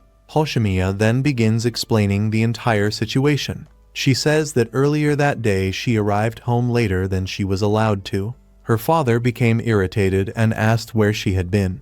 When she answered that she had been working on her own novel at a cafe together with friends, he ordered her to stop writing novels immediately. Besides that, he also demanded that she distance herself from her current friends. There was also the trip she would take with her friends, something he completely disapproved of as well. Apparently, her father believed those friendships were a bad influence. He even went as far as forcing her to choose only one side. In the past, Hoshimiya believes she would have abandoned her friends without hesitation. However, now they were people who were very important to her. Even so, she still felt very afraid of her father ever since the last time she decided to confront him. When she was a child, he used to harshly scold her whenever she tried to disobey him. Because of that, she ended up spending entire years simply doing everything he told her to do. Before, Hoshimiya was a quiet, melancholic girl with little expression. However, her father hated that side of her. So she began pretending to be exactly the type of daughter he wanted. She started acting like a popular, cheerful, energetic, and cute girl, always smiling at everyone. As soon as she started acting that way, her father finally stopped getting angry with her. Then Hoshimiya shows an old photo to Natsuki and says that image represented who she truly was. According to her, the world of novels was her only place of comfort. That was why she started loving to read stories so much and began daydreaming more and more. Later that night, Hoshimiya looks at Natsuki and says that she likes him very much. Soon afterward, she explains that she likes him the same way she likes all of her other friends. She admits that, at first, she could not stand Natsuki. She thought he acted superior because he was good at both academics and sports without even seeming to try. However, everything changed after she saw Natsuki arguing with Tatsuya on the school rooftop. At that moment, she began thinking that maybe he was similar to her in some ways. Before going to sleep, Hoshimiya thanks him for all the help he had always offered. While watching Natsuki sleep, she ends up blushing in embarrassment after realizing how handsome he looked like that. Still half asleep, Natsuki also comments that she looked very beautiful that night. Suddenly, his sister appears asking when the two of them plan to come downstairs for breakfast. Hoshimiya's sister jokingly says that she should not date Natsuki because she would not recommend him as a boyfriend. But Hoshimiya immediately replies that he was a good person. Even after that, Natsuki knows they still needed to find a real solution for everything. At one point, after entering the room without warning, he ends up finding Hoshimiya completely undressed.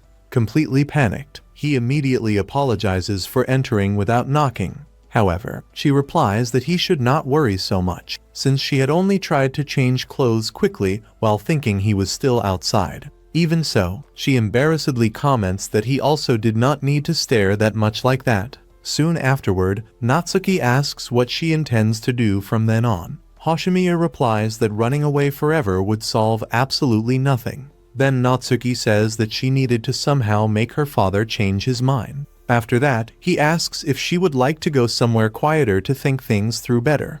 While riding the subway, Hoshimiya realizes that Natsuki knows quite a lot about her father. Remembering something from the past, he simply replies that he researched him extensively on the internet. Natsuki comments that if she truly intended to stand against her father, she would need something powerful enough to convince him, because an ordinary conversation would probably solve nothing. At that moment, Hoshimiya explains that it was actually her father who awakened her love for novels, since she used to borrow books from him when she was younger. Then she decides that she would show him the novel she wrote. Even knowing that she might never be forgiven for confronting him, she believes she needed to do it. Natsuki fully supports the idea and says that it sounded like a great beginning. Hoshimiya comments that if she adjusted some parts of the story, maybe her father would end up liking it. Then Natsuki promises to help her with everything within his reach, even if all he could do was read the story and give his opinions about it. Suddenly, Nanase appears there and asks why Hoshimiya did not talk to her earlier. The girl becomes quite embarrassed and admits that she always ends up depending on her for many things. Even so, she explains that this time she ended up turning to Natsuki instead. Nanase asks if she truly intends to confront her own father, and Hoshimiya replies that she does. Then Nanase invites her friend to spend a night at her house, since her mother would probably become furious if she found out she was helping someone run away from home. Later, already at home, Natsuki throws himself onto the bed and starts remembering that Hoshimiya had created a character inspired by him in her novel. Shortly afterward, she calls him and asks what he truly thinks about her. Natsuki honestly replies that he considers her a kind, cheerful, and fun girl. Then Hoshimiya starts asking several questions related to the novel, and he answers them as best as he can. At one point, Natsuki admits that he likes someone, but he does not reveal that his feelings were actually divided between two girls. He liked both of them equally and still could not choose only one. Even so, he really wanted to find out what Hoshimiya truly thought about him. The next day, when he meets Hoshimiya again, Natsuki realizes that the story she wrote was genuinely very good. However, suddenly, her father appears there and asks the two of them to return home immediately. At that moment, Natsuki holds Hoshimiya's hand to give her courage.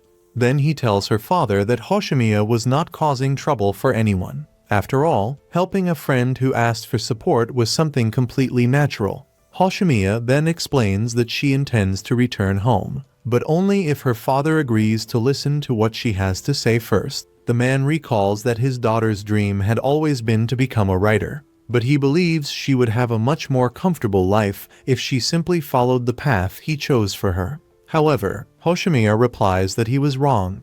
According to her, no one besides herself should decide how she lives her own life. Her father insists that he was only thinking about her well-being and asks her to stop being stubborn. However, Hoshimiya argues back by saying that the truly stubborn one was him, since he continued trying to control her feelings. She explains that, when he was younger, her father also lived following the wishes of her grandfather, who had already passed away. Many times he wanted to rebel, but he ended up accepting everything because he managed to become a successful person. Because of that, he wanted to guarantee that his daughter would also have a happy life. However, Hoshimiya replies that she could never be happy living only according to another person's orders. Finally, she directly asks whether her father truly considers himself happy nowadays. Maybe his company was doing very well, but it had already been a long time since he and her mother got along with each other. She continues by saying that her father may have money and success, but he ended up losing something far more important along the way: his own family. In her eyes, he also did not seem truly happy living like that. Hoshimiya then explains that she is different from him and intends to follow her own path from now on. She declares that she will personally choose the friends she wants to have as well as the dreams she wants to pursue, even if she ends up suffering because of those choices or if things do not turn out the way she hopes. She still prefers to live without regrets.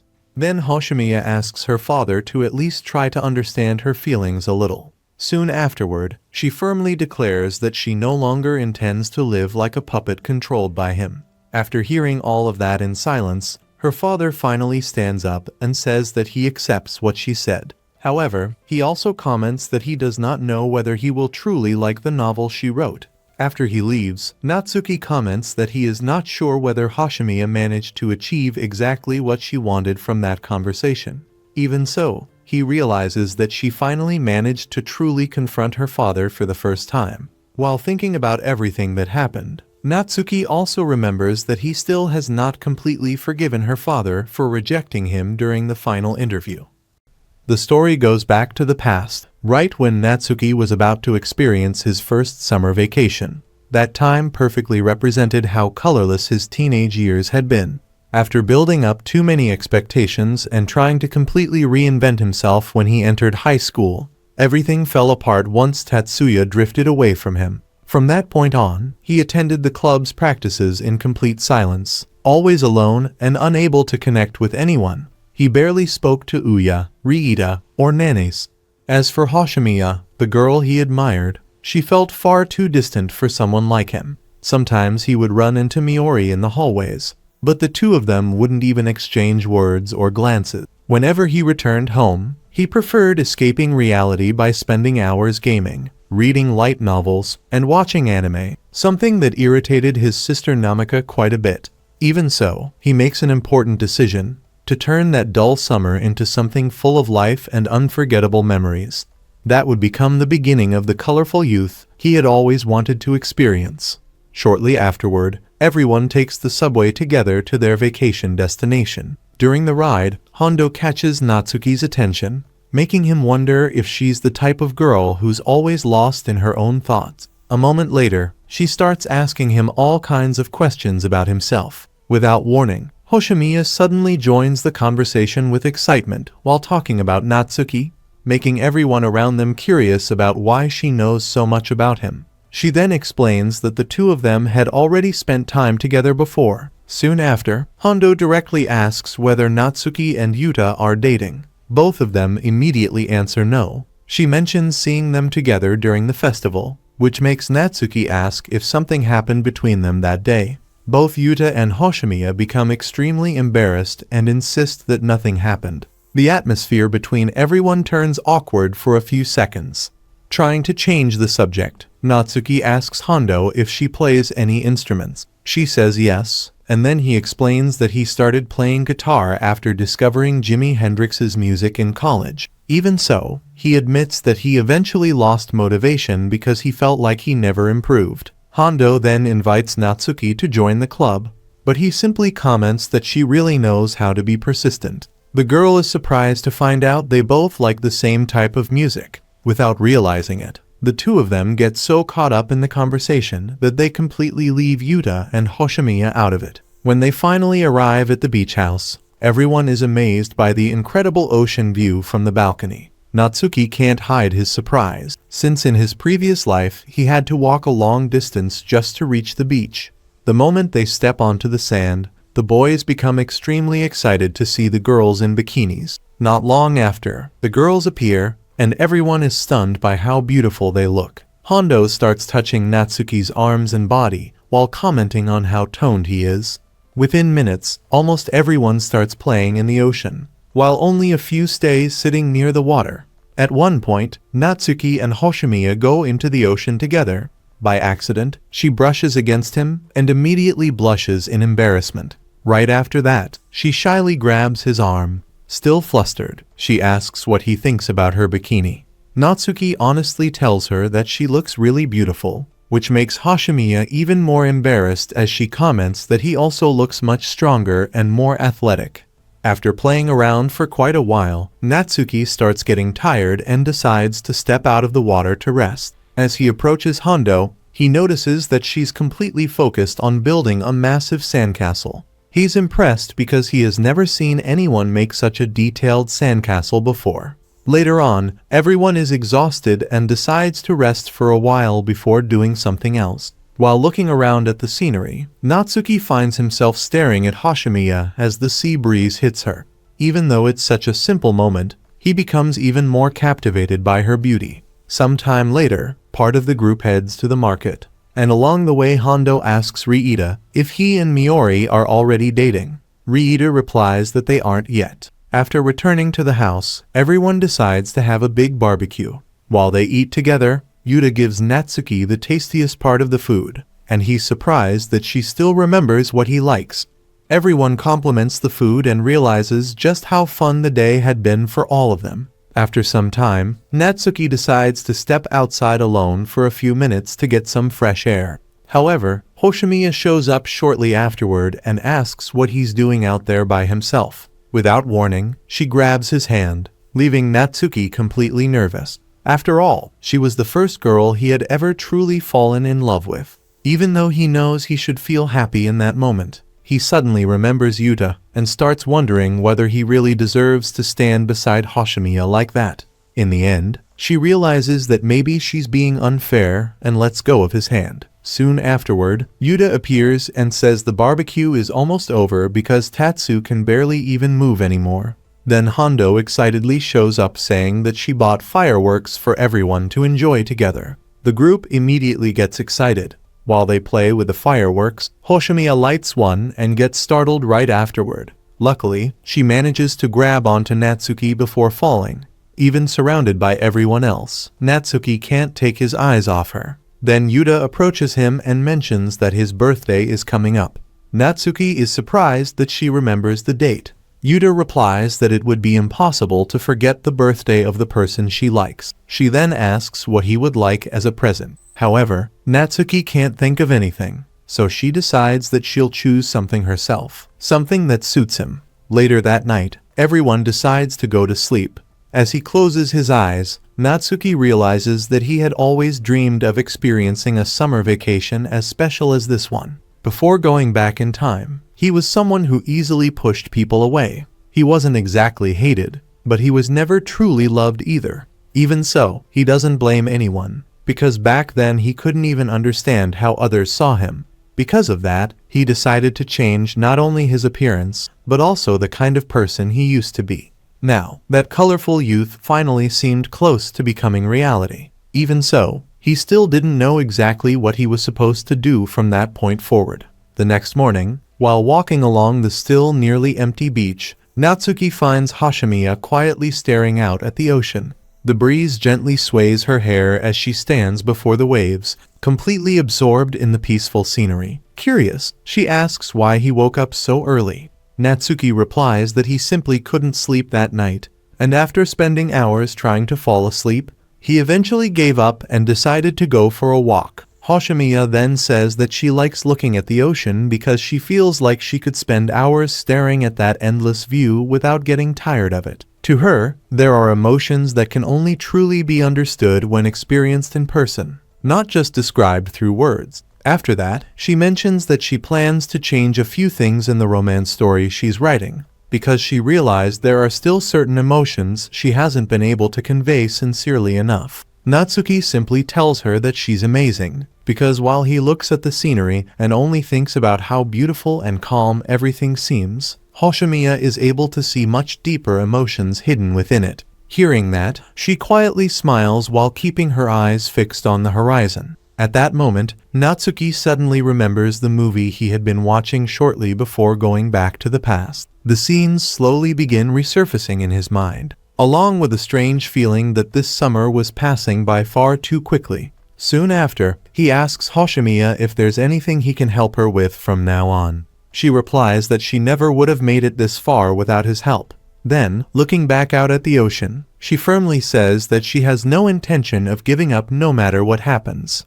At that moment, Natsuki realizes that he also can't keep running away from everything the way he used to. For the first time in a long while, he feels like he needs to face his own regrets and move forward without looking back. As the days passed, that miraculous summer finally came to an end, and September quietly began.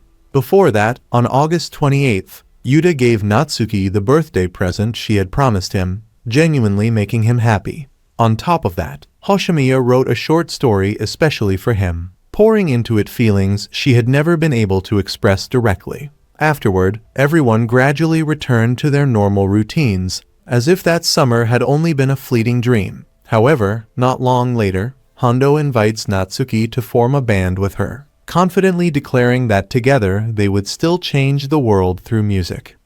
The scene begins with Hikari reflecting on her feelings alone. Without beating around the bush, she admits to herself that she's in love with Natsu. He was the first person she ever truly fell for, and she dreams of spending more time with him, going on dates, sharing special moments, and building a closer relationship together. However, there's a problem. She's not the only girl interested in him. Yuta likes Natsu too. Hikari cares about her friend, but she's decided she won't give him up or hide her feelings any longer. Determined, she decides to confess her feelings to Yuta, believing it's the best way to ensure Natsu stays by her side. After this brief recap of previous events, we return to the present. Natsu is talking with Seri, who suggests something quite ambitious, forming a band and revolutionizing the music scene. Curiously, instead of seeing Natsu's immediate response, the story shifts direction. We jump to after the vacation break. Natsu is at work when he decides to talk to a coworker he's seen for months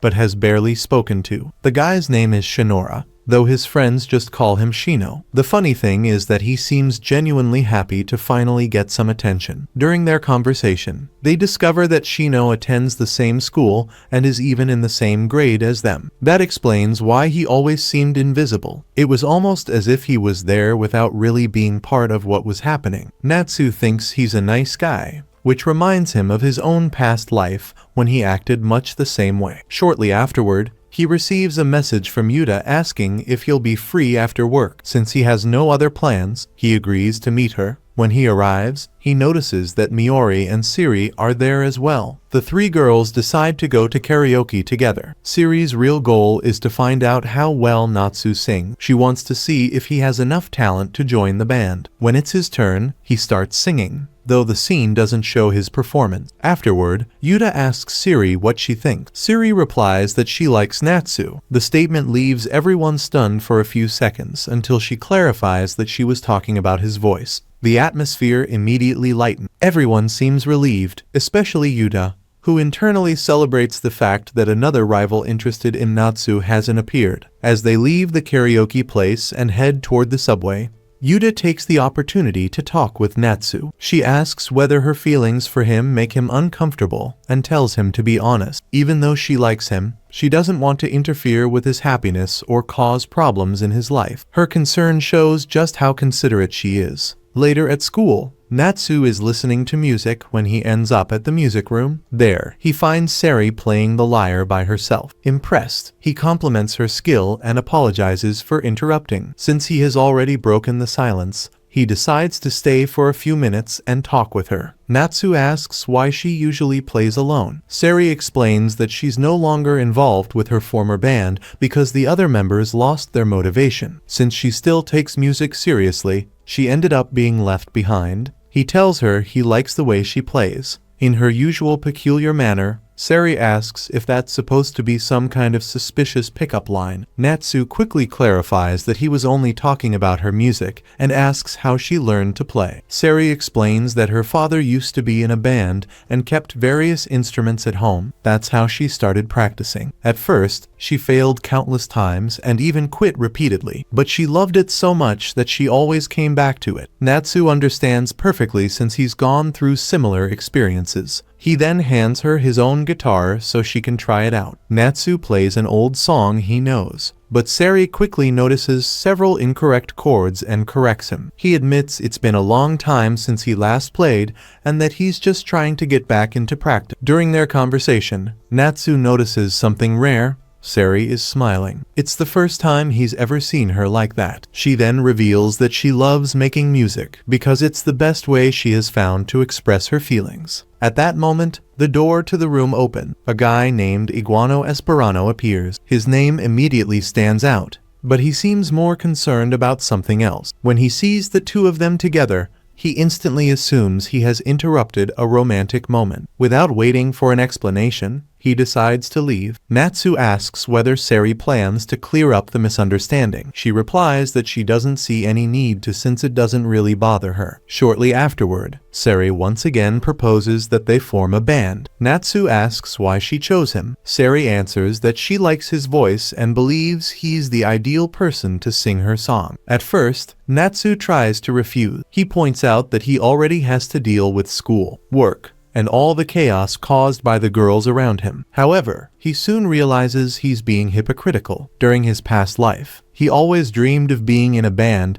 but never received a real opportunity. If he truly wants to live the youth he always imagined, he needs to take this chance. So he accepts. Now another challenge appears, finding more members. They already have Sari as the lead guitarist and Natsu as both the vocalist and rhythm guitarist. All they need now are a drummer and a bassist. Sari immediately suggests Iguano for drum. The problem is that he's already turned them down several times. Even so, she plans to try again, believing Natsu's presence might convince him. The task of finding a bassist falls to Natsu. Before anything else, though, he needs to get a guitar. The two visit a music store, and Natsu buys a Fender Stratocaster identical to the one he owned in his past life. Along with it, he purchases an amplifier, a pedal, cables, and a tuner. With that, he has practically everything he needs to get started. When he arrives home carrying all the equipment, Namaka finds the situation strange. After all, she had only asked him to buy a Coke for dinner. After that, he heads upstairs to his room and starts practicing. As he plays, he remembers how important music was during the loneliest moments of his past life. Rock music was always there when he had almost no one by his side. However, after only a few minutes of practice, he decides to call it a day. At that moment, he receives a call from Hikari. She asks what he's doing, and Natsu tells her he's learning guitar because he joined a rock band. Even though he talks about it as if it's something simple, he knows it will require a lot of effort. Hikari is surprised by the news and asks where the idea came from. Natsu explains that it all started because of Sari. She then asks what his role in the band will be. Natsu admits that he still doesn't know exactly how everything will be organized and hopes it all works out. The conversation continues,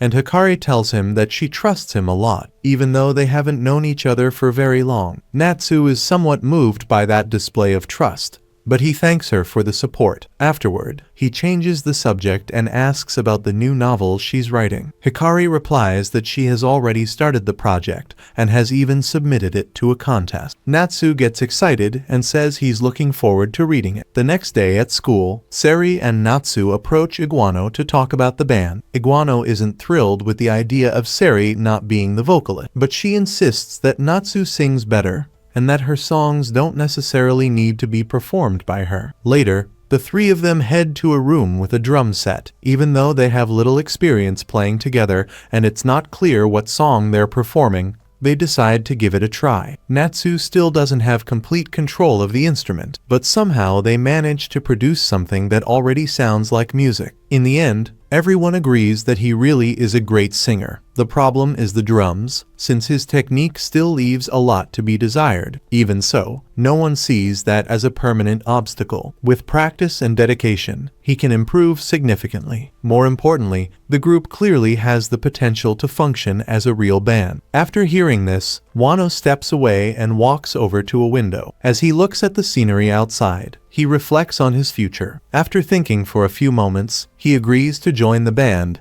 but on one condition: he'll stay for only 1 year. Once that time is up, he plans to leave the group. The reason has to do with his family. Iguano's parents are doctors and expect him to follow the exact same path. As a result, he believes he'll need to devote all of his time to studying. According to Iguano himself, he doesn't have the ability to balance a medical career and a band at the same time. The biggest problem is that music is what he truly loved. That's why he always avoided accepting Seri's invitation. He enjoys the songs they create together and knows that if he officially starts playing in a band with her, he'll have a hard time walking away later. They're very specific concerns, the kind that few people can fully understand. Still, for Iguano, it's an important decision. Trying to find a solution, Seri suggests a compromise. The band will stay together only until the school cultural festival. Over the next month and a half, everyone will give their all during rehearsals. After the festival performance, the band will officially disband. Even after hearing the proposal, Iguano remains puzzled. He asks why Seri is so determined to have him join. After all, she's talented and could probably find another drummer without much difficulty. Seri answers simply and honestly. She says she likes the way he plays and wants to make music specifically with him and Natsu. She isn't interested in replacing him with someone else. After hearing that, Iguano changes his mind. Instead of joining only until the festival,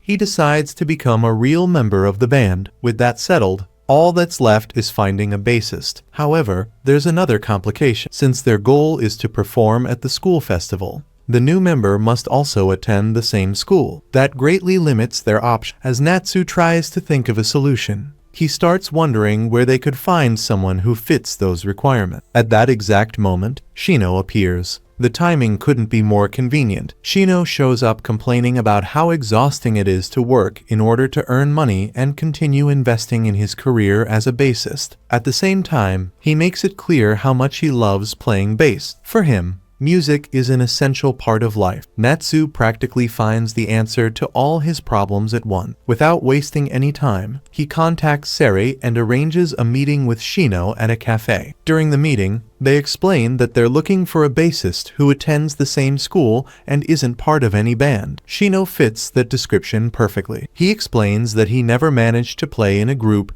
because he ended up becoming something of an outcast in the music club. Natsu even comments that he may have seen him there a few times, but admits he never really got to know him. Shino then jokes that he's always been just a background character, the kind who stays in the back of scenes without drawing attention. According to him, that fits the role of a bassist perfectly. Continuing the conversation, he reveals that he's always been extremely shy. Joining the music club alone took a lot of courage. Even so, he never managed to build close friendships or gather people to form a band. Realizing this, Natsu and Seri make their official offer. They want Shino to become the band's bassist and take part in the festival performance. His first answer is no. Shino insists that he isn't skilled enough to play alongside them, and believes he'd end up causing more problems than helping. The other two don't accept that excuse so easily. They tell him that putting himself down won't solve anything, and that he should at least give himself a chance. If he never tries, he'll never find out what he's truly capable of. Their persistence eventually pays off. After a long conversation, Shino finally agrees to join the band. The following day, the members gather for the group's first performance. During the ending credits, we see everyone together on stage. Between songs and performances, Natsu clearly shows how much he enjoys singing and having fun during the show, jumping around the stage while making the most of every second of that moment. On August 31st, the day before classes resumed, Yuta and Hikari spent the day together. They went shopping, watched a movie, and even stopped by Starbucks. To anyone watching from the outside, they looked like close friends, even though both knew there was a silent rivalry between them. Later, they decided to relax at a park while watching some kids play in the mud. That was when Hikari chose to be honest. She admitted that she liked Natsuki and apologized, knowing he had feelings for Yuta. But that didn't change how she felt. Yuta took the confession maturely. She explained that no one chooses who they fall in love with. Things just happen. At the same time, she made it clear that she had no intention of giving up and asked Hikari not to set aside her feelings out of consideration for her. The two agreed to honestly compete for God's favorite boy's heart and promised to do their best. Despite the romantic rivalry, they didn't turn it into a battle. They remained friends regardless of who eventually won Natsuki over. Meanwhile, the NPC comments that he's trying not to sound so negative. Seri replies that she doesn't like that way of thinking. According to her, the best thing to do is stop limiting yourself and simply give it your all. She then repeats the same advice to the iguana. Once the conversation ends, they return to practice. Natsuki asks what exactly is wrong and what he keeps doing incorrectly. Seri tells him to just keep trying and not lose motivation. In her opinion, he's still at such a basic level that there's no point in seriously criticizing him yet. It's obvious that he's currently the weakest member of the band and far from the progress he showed at the end of the previous episode. Right now, he's basically just making noise. After they finish another song, Seri comments that he's working really hard. Natsuki realizes she's being too nice. Seri then explains that effort alone isn't enough. He needs to learn how to sing and play at the same time, something he's only just started practicing. Because of that, it's natural that he can't do everything properly right away. Natsuki suggests that she take over as vocalist, but Seri immediately refuses. According to her, he's the one who needs to sing. After all, he's the protagonist of the story. Yano adds that if he gives up on singing, he'll just end up being a bad guitarist. Thinking about it, that might actually be an improvement. After practice, the group heads to a vending machine to buy drinks. Shino encourages Natsuki to keep working hard and reminds him that they still need to discuss the band's name later. Perry suggests calling it My Band, an idea so bad that everyone hopes it gets abandoned before becoming official. At that moment, Yuta shows up. She came for basketball practice because the upperclassmen are about to graduate, and this is her chance to earn a starting spot before Miori surpasses her. Natsu encourages her friend to give it everything she's got and not let that old lady in flip-flops get ahead of her. As if summoned by the conversation, the old lady in flip-flops herself appears moments later to find out what they were saying about her. Natsuki comments that he didn't expect to see her there. Miori explains that since she isn't participating in the optional practices, she decided to start putting in more effort. After all, like any anime character, she also wants to improve. As they walk home, Seri asks Shino what his favorite band is. He responds with a joke so strange that it's impossible to take seriously. Seri thinks it's radical and tries to celebrate with a high five. The problem is that Shino has no idea how to return it. Miori decides to help him, and the boy turns completely red because apparently he's never been touched like that before. Meanwhile, in the background, Yuta talks with Natsuki. She asks how things are going with the band. He replies that the other three members are doing great, but he still feels more like dead weight. Yuta can't believe it. She's heard him sing before and doesn't think it's possible that he's as bad as he claimed. Natsuki replies that singing at karaoke is completely different from singing while playing an instrument. The coordination required is much more difficult. Curious, Yuta asks why he's trying so hard. She knows he likes music, but feels there's something more behind his dedication. Natsuki admits that he has several reasons. He likes playing, always dreamed of being in a band, and would also like to avoid gaining weight. However, none of those reasons seem significant enough to make him proud. Because of that, he ends up confessing that he wants to impress someone. According to him, that's probably the most common motivation among high school students who decide to start a band. Yuta asks him not to overdo it and to take care of himself. Natsuki promises that he'll be careful. When they reach an intersection, Yuta says she'll be heading a different way. Before leaving, she promises that she'll be in the front row when it's time for the performance, then she runs off. The situation would seem strange to any observer, since everyone knows she rode her bike to school. However, Natsuki understands perfectly. She's just going to pick up her bike and only pretended to walk with him for a few extra minutes. The next day, rehearsals continue. The group is already showing some improvement. Natsuki feels like he's finally finding his rhythm and declares that he's ready to work on the next song, which was also composed by him. Even so, he reminds the others that this is a band and that he's willing to listen to suggestions. That doesn't mean, of course, that he'll accept them. Yuo replies that he joined specifically to play Natsuki's song, so he doesn't see any problem with that. Shino, meanwhile, says he's basically an NPC, so his opinion doesn't carry much weight. Natsuki is the only one who raises a valid concern. If they plan to perform at the school festival, it might be difficult to attract attention using only songs that nobody knows. That's because she has trouble putting her feelings into words. For her, it's much easier to express herself through music. For that reason, she asks Natsuki to write the lyrics. Besides being the protagonist, he might be better suited to develop the theme. After all, the song revolves around the ideas of the past and regret.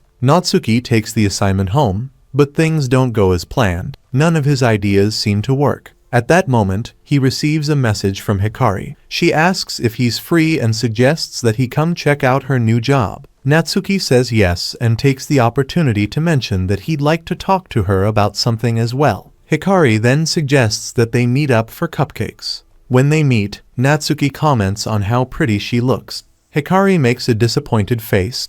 That wasn't exactly what she wanted to hear. According to her, she would have preferred something like, "You're amazing, I love you." The two head into the cafe, and Natsuki asks for help writing song lyrics. Since Hikari writes novels, he thinks she might be able to offer some useful advice. She agrees to try, but makes it clear that she can't promise miracles. After reviewing the material, Hikari concludes that the lyrics are a little bland. They say a lot of things, but they fail to convey any real emotion. According to her, the song talks about regret and sadness, but never clearly explains what the person regrets or why it matters. To be honest, she admits that she couldn't even bring herself to care about the content. That's not an exaggeration. That's exactly what she said. Hikari goes on to explain that the lyrics create a dark and melancholic atmosphere. In her opinion, that doesn't suit Natsuki. What makes him interesting is the fact that he's always trying to change and move forward. Hikarin explains that she believes Natsuki's songs should convey the same message that he represents to her. She also promises to keep supporting his growth, just as he helped her in the past.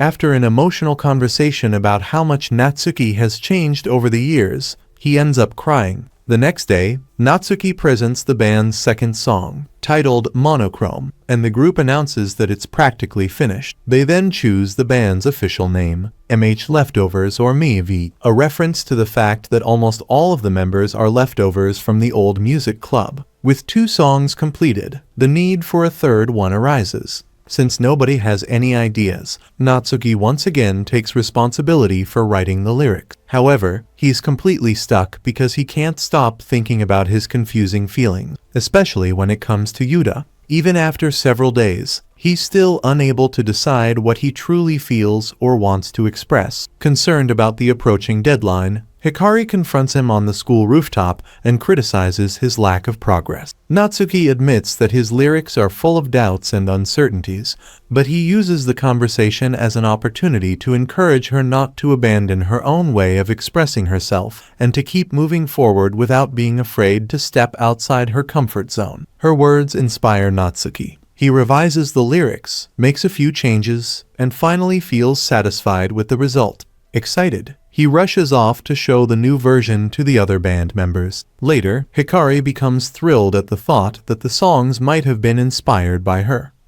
Later, everyone heads home together. On the way, Sari comments that having little time available to work actually makes certain decisions easier. She then recalls her time in middle school, when she was part of a band. The problem was that the other members didn't take practice seriously, and showed no interest in improving. When she suggested increasing the number of rehearsals so they could get better, the girls got annoyed and eventually kicked her out of the group. After that, when she entered high school, she joined the music club, but once again found herself surrounded by people who didn't approach it with the same level of dedication. She always dreamed of finding companions who understood her goals and shared her passion for music. Even now, she's afraid that everyone will eventually slack off and leave her behind. Because of that, she directly asks Natsu if he'll stay by her side and help make that dream come true. Maybe there's a little emotional pressure in that question. Even so, Natsu answers without hesitation. He says yes.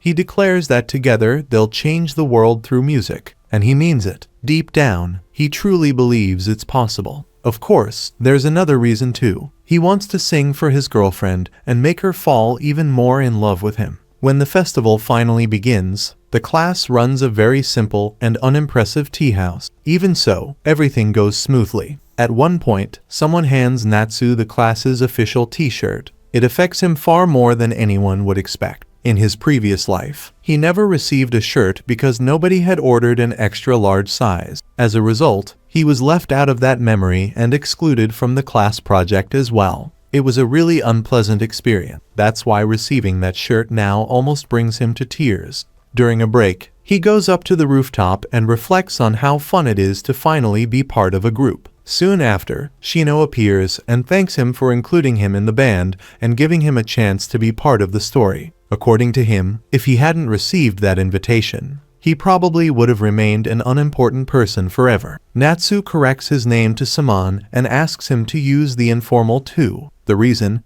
Because they're part of the same group now, even if he doesn't appear in either the opening or ending. Natsu also starts calling him a friend. Shortly afterward, they return to the classroom, where Riita asks Natsu to buy more supplies. Yuta decides to go with him. Even though it's her free time, she doesn't mind and would rather spend it with him. Along the way, they talk about the arrival of autumn, the end of summer, and how time seems to be passing too quickly. Natsu mentions that he needs to tell her something important, but Yuta replies that she also has something to say and would rather wait for a more special moment. After delivering the supplies, they spend the rest of the festival walking around, eating, and participating in activities. At the end of the afternoon, when it's time to leave, Yuta finally gathers the courage to confess. She admits that she likes him more than anyone else in the world and asks if he'd like to be more than friends. However, Natsu responds that he loves someone else. Yuta handles the rejection better than most people would expect. She admits that she may have taken advantage of his kindness in an attempt to bring him closer to her, and she starts crying when she realizes she never had as much of a chance as she thought. Even so, she reveals that she always knew about his feelings for Jikari and also knew that Jikari liked him. She confesses that she interfered in the situation between them, but now she's decided to support him because she wants him to be happy, even if it's with someone else. Natsu says he plans to confess after the next day's performance, and Yuta promises to help him however she can. Her only condition is that he doesn't make it even harder for her to forget him. After that, she walks away to cry alone. At that moment, Tatsu suddenly appears. Instead of being happy that the situation favors his own feelings, he gets angry because Yuta was rejected. Natsu reminds him that someone likes her and says that not everything about love has to make sense. Tatsu almost starts a fight, but realizes it wouldn't solve anything and ends up going after Yuta. On the second day of the festival, the performances finally begin. While they're waiting backstage, Shino needs to change the water for the olives to avoid doing it in front of the audience. Since Sari is listening to music, Natsu and Iwano end up talking by themselves. Natsu asks why he started playing drums, and Iwano replies that, at first, it was just to impress girls. Nowadays, however, his focus is on college. He remembers his former drum teacher, a beautiful and kind woman who treated him well, even when nobody else did. He ended up falling in love with her, but she found someone else and is now happily living with her boyfriend. Natsu considers it a sad story. What he doesn't know is that Sari heard the entire conversation. The music in her headphones was just an excuse, because she never really stopped paying attention. Finally, it's time for the band to take the stage. Before they begin, Sari thanks everyone for being there and playing alongside her. Iwano quickly replies that he's not doing it because of her, but because he genuinely wants to. Shino comments that he'd accept any opportunity to stop being an irrelevant person, while Natsu admits that his main motivation was winning over a girl. In the end, nobody joined the group purely for fun. Even so, they all share the desire to put on a great performance, and that already means a lot. They start the show with Leftovers, and soon Natsu spots Kikarin among the people in the crowd. When the song ends, he steps forward and begins introducing the band member. First, he talks about Guano, highlighting his skills as being almost on the level of a solo performer. Meanwhile, in the background, a girl waves at him. It's the girl he used to like, accompanied by her boyfriend. Then it's Shino's turn, and he also impresses everyone during his solo, although he doesn't have any former crushes watching the show. Next, Natsu introduces Sari, who demonstrates all of her skill on the guitar. Finally, he introduces himself, but admits that he doesn't possess the same musical talent as the other member. Even so, he explains that the band's name came from the fact that they were an improvised project from the music club, and he promises that they'll deliver an unforgettable performance, successfully getting the crowd excited. Soon after, they begin playing Monochrome. During the performance, Natsu remembers his previous life, when he was an overweight, insecure, and unpopular boy. He thinks about everything he went through and how he decided to change in order to become a different person, someone more confident and capable of standing out. After a short break to drink some water, it's time for the third and final song. Before they begin, Natsu announces that the song is dedicated to a very special girl who is watching the performance. As the music echoes throughout the venue, we follow moments involving the other character. In one scene, Aori and Riita talk on the rooftop, although it's not even clear whether they'll actually end up together in the future. Elsewhere, Yuta is crying in the courtyard, wishing she were Hikari so she could also receive a song dedicated especially to her. At that moment, Tatsu shows up and tries to get closer to her, believing he might be able to catch her attention now that she's heartbroken. Meanwhile, Hikari listens to every word of the song with deep emotion. The performance moves her so much that it brings her to tears. When the show finally ends, everyone celebrates the result and exchanges compliments for the excellent job they did. Sari is especially happy, mainly because she finally found people who didn't give up on her or abandon the group. Later, most of the class decides to continue celebrating at a restaurant. During the gathering, Natsu sits next to Hikari, and both of them are visibly nervous. At one point, Riita approaches them with some news. After spending more time with Miori during the festival, the two of them decided to start dating. He thanks Natsu for his help, saying he played a part in making it happen. Natsu tries to act modest and says he didn't do anything special. Later, Natsu and Hikari leave the group to look at the moon. Hikari praises his performance, saying he was amazing on stage. Natsu replies that hearing that from her makes all of his effort worthwhile. Then he decides to use a romantic line and says that the moon looks even more beautiful that night because she's by his side. Hikari asks him to grant her a wish, and Natsu replies that he would do anything for her. Right after that, he tells her to stop stalling and just say what she really wants to say. She answers that she acts that way because she likes attention and because she's a lady. Taking advantage of the moment, Natsu finally gathers the courage to confess his feeling. He tells her that he likes her more than anyone else in the world and asks if she would be willing to date him. Hikari immediately hugs him and admits that she loves him too. Then she asks him to say her name. Natsu calls her Hikari,